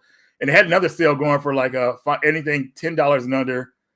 You can find 4 items, you get them for $20, but I couldn't find anything. So I just went with this, and this only cost me $10. So those are my pickups, somewhat, I would say. All right, yeah. I mean, that's impressive pickups, man. Thanks, man. I was actually doing a video on these. I have it saved on my phone. I got to probably upload it tonight, maybe put it out tomorrow. But yeah, I was showing myself shopping at GameStop for the deals and everything. Dude, that Rogue Stormer game is not bad. It's like a co-op, like run and gun type thing, if I remember correctly. Yeah, it's got a silly cover, but yeah, maybe I like the graphic. Got that weird art style that almost like a. But Tedesco though, you know what I mean? Like Tedesco, they're like, yep. Okay. Heck yeah. So Tedesco, that's like the low print company I would collect for PS4. I completed the set recently. That's unknown too. Yes. Kind of, right? People in the PS4 community know about it. People who collect PS4 games know about it, but it's that the word ain't out like Limited Run or like Atlas or NIS or whatever. It's just, I don't think people realize. So Tedesco, they don't advertise that they're low print. They don't use FOMO as like a tactic, but their games are pretty low print. And you know, they've got some artistic games, I would say. So some of them are kind of they got some weird ones, man. But I think one of the rare ones is going to be Remothered when that finally sells out. I don't know what that Remothered. All the horror games. Horror games are no brainer to me. Yeah, as far as collecting goes. Yeah, it's just they always go up in price. Always. Because it has that cross appeal. Like people who are into horror can't get enough horror, man. Like, you know, they want movies. Love it, They, you know, people really into horror usually will collect like the movies, the games, the dolls, soundtracks, all that shit, too. Like, I constantly have to stop myself from collecting them freaking dolls and the action. Dude, you know what I was eyeballing? I want it so freaking bad, dude. Is they have like a 12-inch, like pretty big sized blade from Puppet Master. Have you ever seen that, dude? And I love Puppet Master. It's like one of my favorites. Who's your favorite? Who's your favorite? I like Leech Lady. The Leech Lady is disgusting. I kind of like the guy with the drill bit on his head, Pinhead. He's definitely. He's got all the. It just reminds me of me. He's a big oafy motherfucker, and he just with a small head. The other one, I forgot his name. And he, I like him a lot. And then, I mean, Blade's the best, though. Come on, how could he not be your favorite? He's so fucking awesome. I love Blade. I mean, that's the doll I want more than anything. But yeah, man, I eyeball that thing like all the time. It'll be in, you'll see it eventually. I'm buying it. It'll be like a thing I get. And I don't know. I just filed my tax return. And I got approved today, and I cashed out like 40 hours of PTO from my job, so I just got this big wad of stupid money. I think I might have to get a big Blade doll. I think I might have to do it. Just here to enable you. Do it before your right mind tells you no. Yeah, and I want to get they have a nice Blu-ray collection for that too. There's no 4K copies of that, except I guess there's a new one. There's a new Puppet Master called like the New Reich or something like that, which I've never seen it. That had a 4K, but I have no idea if it's any good. I mean, I'm assuming it's not. They haven't been good for like the last 5 movies, so it's probably not good. But again, that's right in my sweet spot though, because like they're not that great, but I kind of think they're aware of that. And that's why I kind of like self-aware, yeah. It's a stupid movie about little puppets that kill people. Like, what do you want from it? You know what I mean? I'm not expecting Shakespeare, and they're delivering kind of what I expect. Yeah. And it's stupid and it's cheesy, and I don't know. It's like perfect. It's like perfect, like kind of cheesy, kind of not. I don't know how to describe it. I love it. I just love Puppet Master, dude. Just the right amount of cheese. Exactly. Yeah, and it's right amount of cheese. Yeah. So you don't want it to be trying to be serious and to be cheesy. You want it to be kind of like aware that it's cheesy. It's like Dragon Force, the band. Like they know they're kind of cheesy and they just embrace it. They don't give a shit. And they're like, whatever. We're gonna sing about dragons. Fun. We're gonna sing about dragons and mountains and fucking whatever, and the fire and the flames. That's what we do. Okay, you don't like it? I don't care. But they're aware, so I like it. They're not like, no, man, this is serious. Like, you know, if you watch the guitarist has a YouTube channel. He's kind of a goofy dude. He's just joking around. They're just having fun. You know, that's what I like. I like people who have fun, who are fun. They don't take themselves too seriously. I like that energy. If that makes sense. Yeah. Yeah. Well, gentlemen, we're at the 2 hour and 20-minute mark. Oh snap, man! Yeah, that Time went went pretty right fast. fast. That flew by. Like, That was awesome. Any last thoughts? Anything you guys want to leave the audience with before I let you go? Where, Jeremy, where can everybody find you on your? You got socials, you got YouTubes, you got Twitters, you got what do you got? Where can everybody find you? just go to my YouTube channel, Preferred Dimension on YouTube. I don't really have much else. I don't really do the social media stuff. I mean, I do have Discord, but we'll talk about that later. But Preferred OnlyFans? Dimension, No, anything like that? OnlyFans? No? Yeah. oh well, one day. But yeah, just go to YouTube, Preferred Dimension. Cool. Give it look at it. Don't always like just subscribe. Look at it, see if you like it. Yeah. And give it subscribe, like and share it around, because like I really enjoy doing this stuff. Like I put a lot of work into it. Been doing it for almost 4 years now. And there's no. You deserve more subs, dude. I really do think so. It's good content. I really enjoy it. If you guys like cool pickups videos and you want to see like a good group of friends who have fun, shooting the shit with each other, you'll enjoy it. And like I said, there's a good knowledge there too. Like they know their stuff too. They're not just like, what's this? I don't know. It's cheap. I don't know. They're like, no, they know. They get it. If they explain, they go into why they get it. It's good. I have like a big project planned, but I don't know if I could do it like right away. It's just like a sneak peek. Like if you're interested in it, it's like the PS3 versus the Xbox 360. I'm gonna go through each month that like since like 2005 all the way to like 2013. I'm gonna look at every month and like see what it came out, like the history of the war, like the PS3 Xbox 360 war. I plan on doing that because I wrote down every exclusive game that came out, the score, the news. I'm gonna go through each month, but that's gonna be a long project. That's what I plan on in the future. But I want to still do videos, and thank you for having me on. I appreciate it, guys. I really love doing this. You can have me on anytime, and thank you for doing all this. I appreciate it a lot. 100%. Yeah, man. Thanks for coming on. We'll definitely have you back on. And because I am terrible at this, I forgot to say someone did get the chat question right back about an hour ago. So I just want to shout out Loco did get it right. It was obscure was the answer. So what? Really? Yeah. So let me show it to you one more time so you guys can see the answer. That doesn't make any sense. Like obscure. Oh wow, we're still on the quiz. I never even. Right, I never got that. Here's the question. And that's the answer. So we got OBS Cure. Jeremy, I hope you had that game too. I do have that game on the Xbox. Good. That game that game was released as a budget title for $20. Oh my god! Now it's like on the PS2 is super expensive. The Xbox one is getting up there too, though. Yeah. I got the game. I love that game. The sequel's still pretty cheap, but yeah, the first one is like man. No, sequel's is getting up there too, man. Yeah, it's finally catching on. Yeah. Yeah, I got on the Wii. Even the PSP one is getting up there. Yeah, I remember when I was the PS2 version, the one was like $150 and 2 was like $9.99. I was like, yep. What the hell? Okay. It's a horror game. The horror game. Yeah. They don't make them like that anymore. Oh. So Loco, I will let Figsy know that you got that right, so he can track you on there. Congrats! Congratulations, very nice. Good job, man. I had no idea. He needs to be on this show. Reggie, so everybody knows where to find you, but if you haven't subbed to Reggie, go sub to Reggie. See what he's doing. We need to get him to 250K. Screw this 100K. Come on, baby. Let's go. No sleep. I gotta be more active, man, on there. Maybe one day I can get there. I gotta get back to be more active. But I got a bunch of content on the channel. You can find me at the Radical One on YouTube, Instagram as well, Twitter. Start a bunch of internet drama shit, dude. Just be like, yo, this guy some drama. This guy sucks. This person sucks. I heard this person. I need to do that, man. He's fine. He got enough.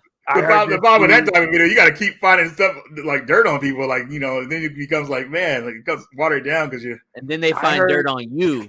There you go. They flip it out on you, and you're like, oh man. So the secret is we just got to plan it, Reggie. Like we'll just pretend to have a big fallout, and then in the background we'll just be friends and be planning it all, and be like, he's slapping my mama.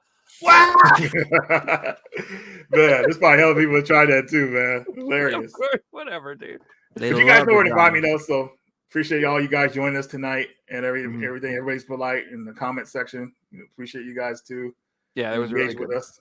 Yeah. It was really fun. Thanks everybody for watching. I'm Joe Rad. You all know me. I have a YouTube channel with nothing on it. You can sub to it if you'd like to. But you should sub to Figsy Games if you haven't. That's what we do the show every week on Thursdays. We do a European show. It's like Sunday mornings if you're American, but it's like Saturday nights or some shit if you're in Europe, the way it's supposed to work out. So we do a second show if you guys like to catch that. And then, yeah, that's everything. So thanks for watching, and I hope everybody has a great night. Take it easy, everybody. See you.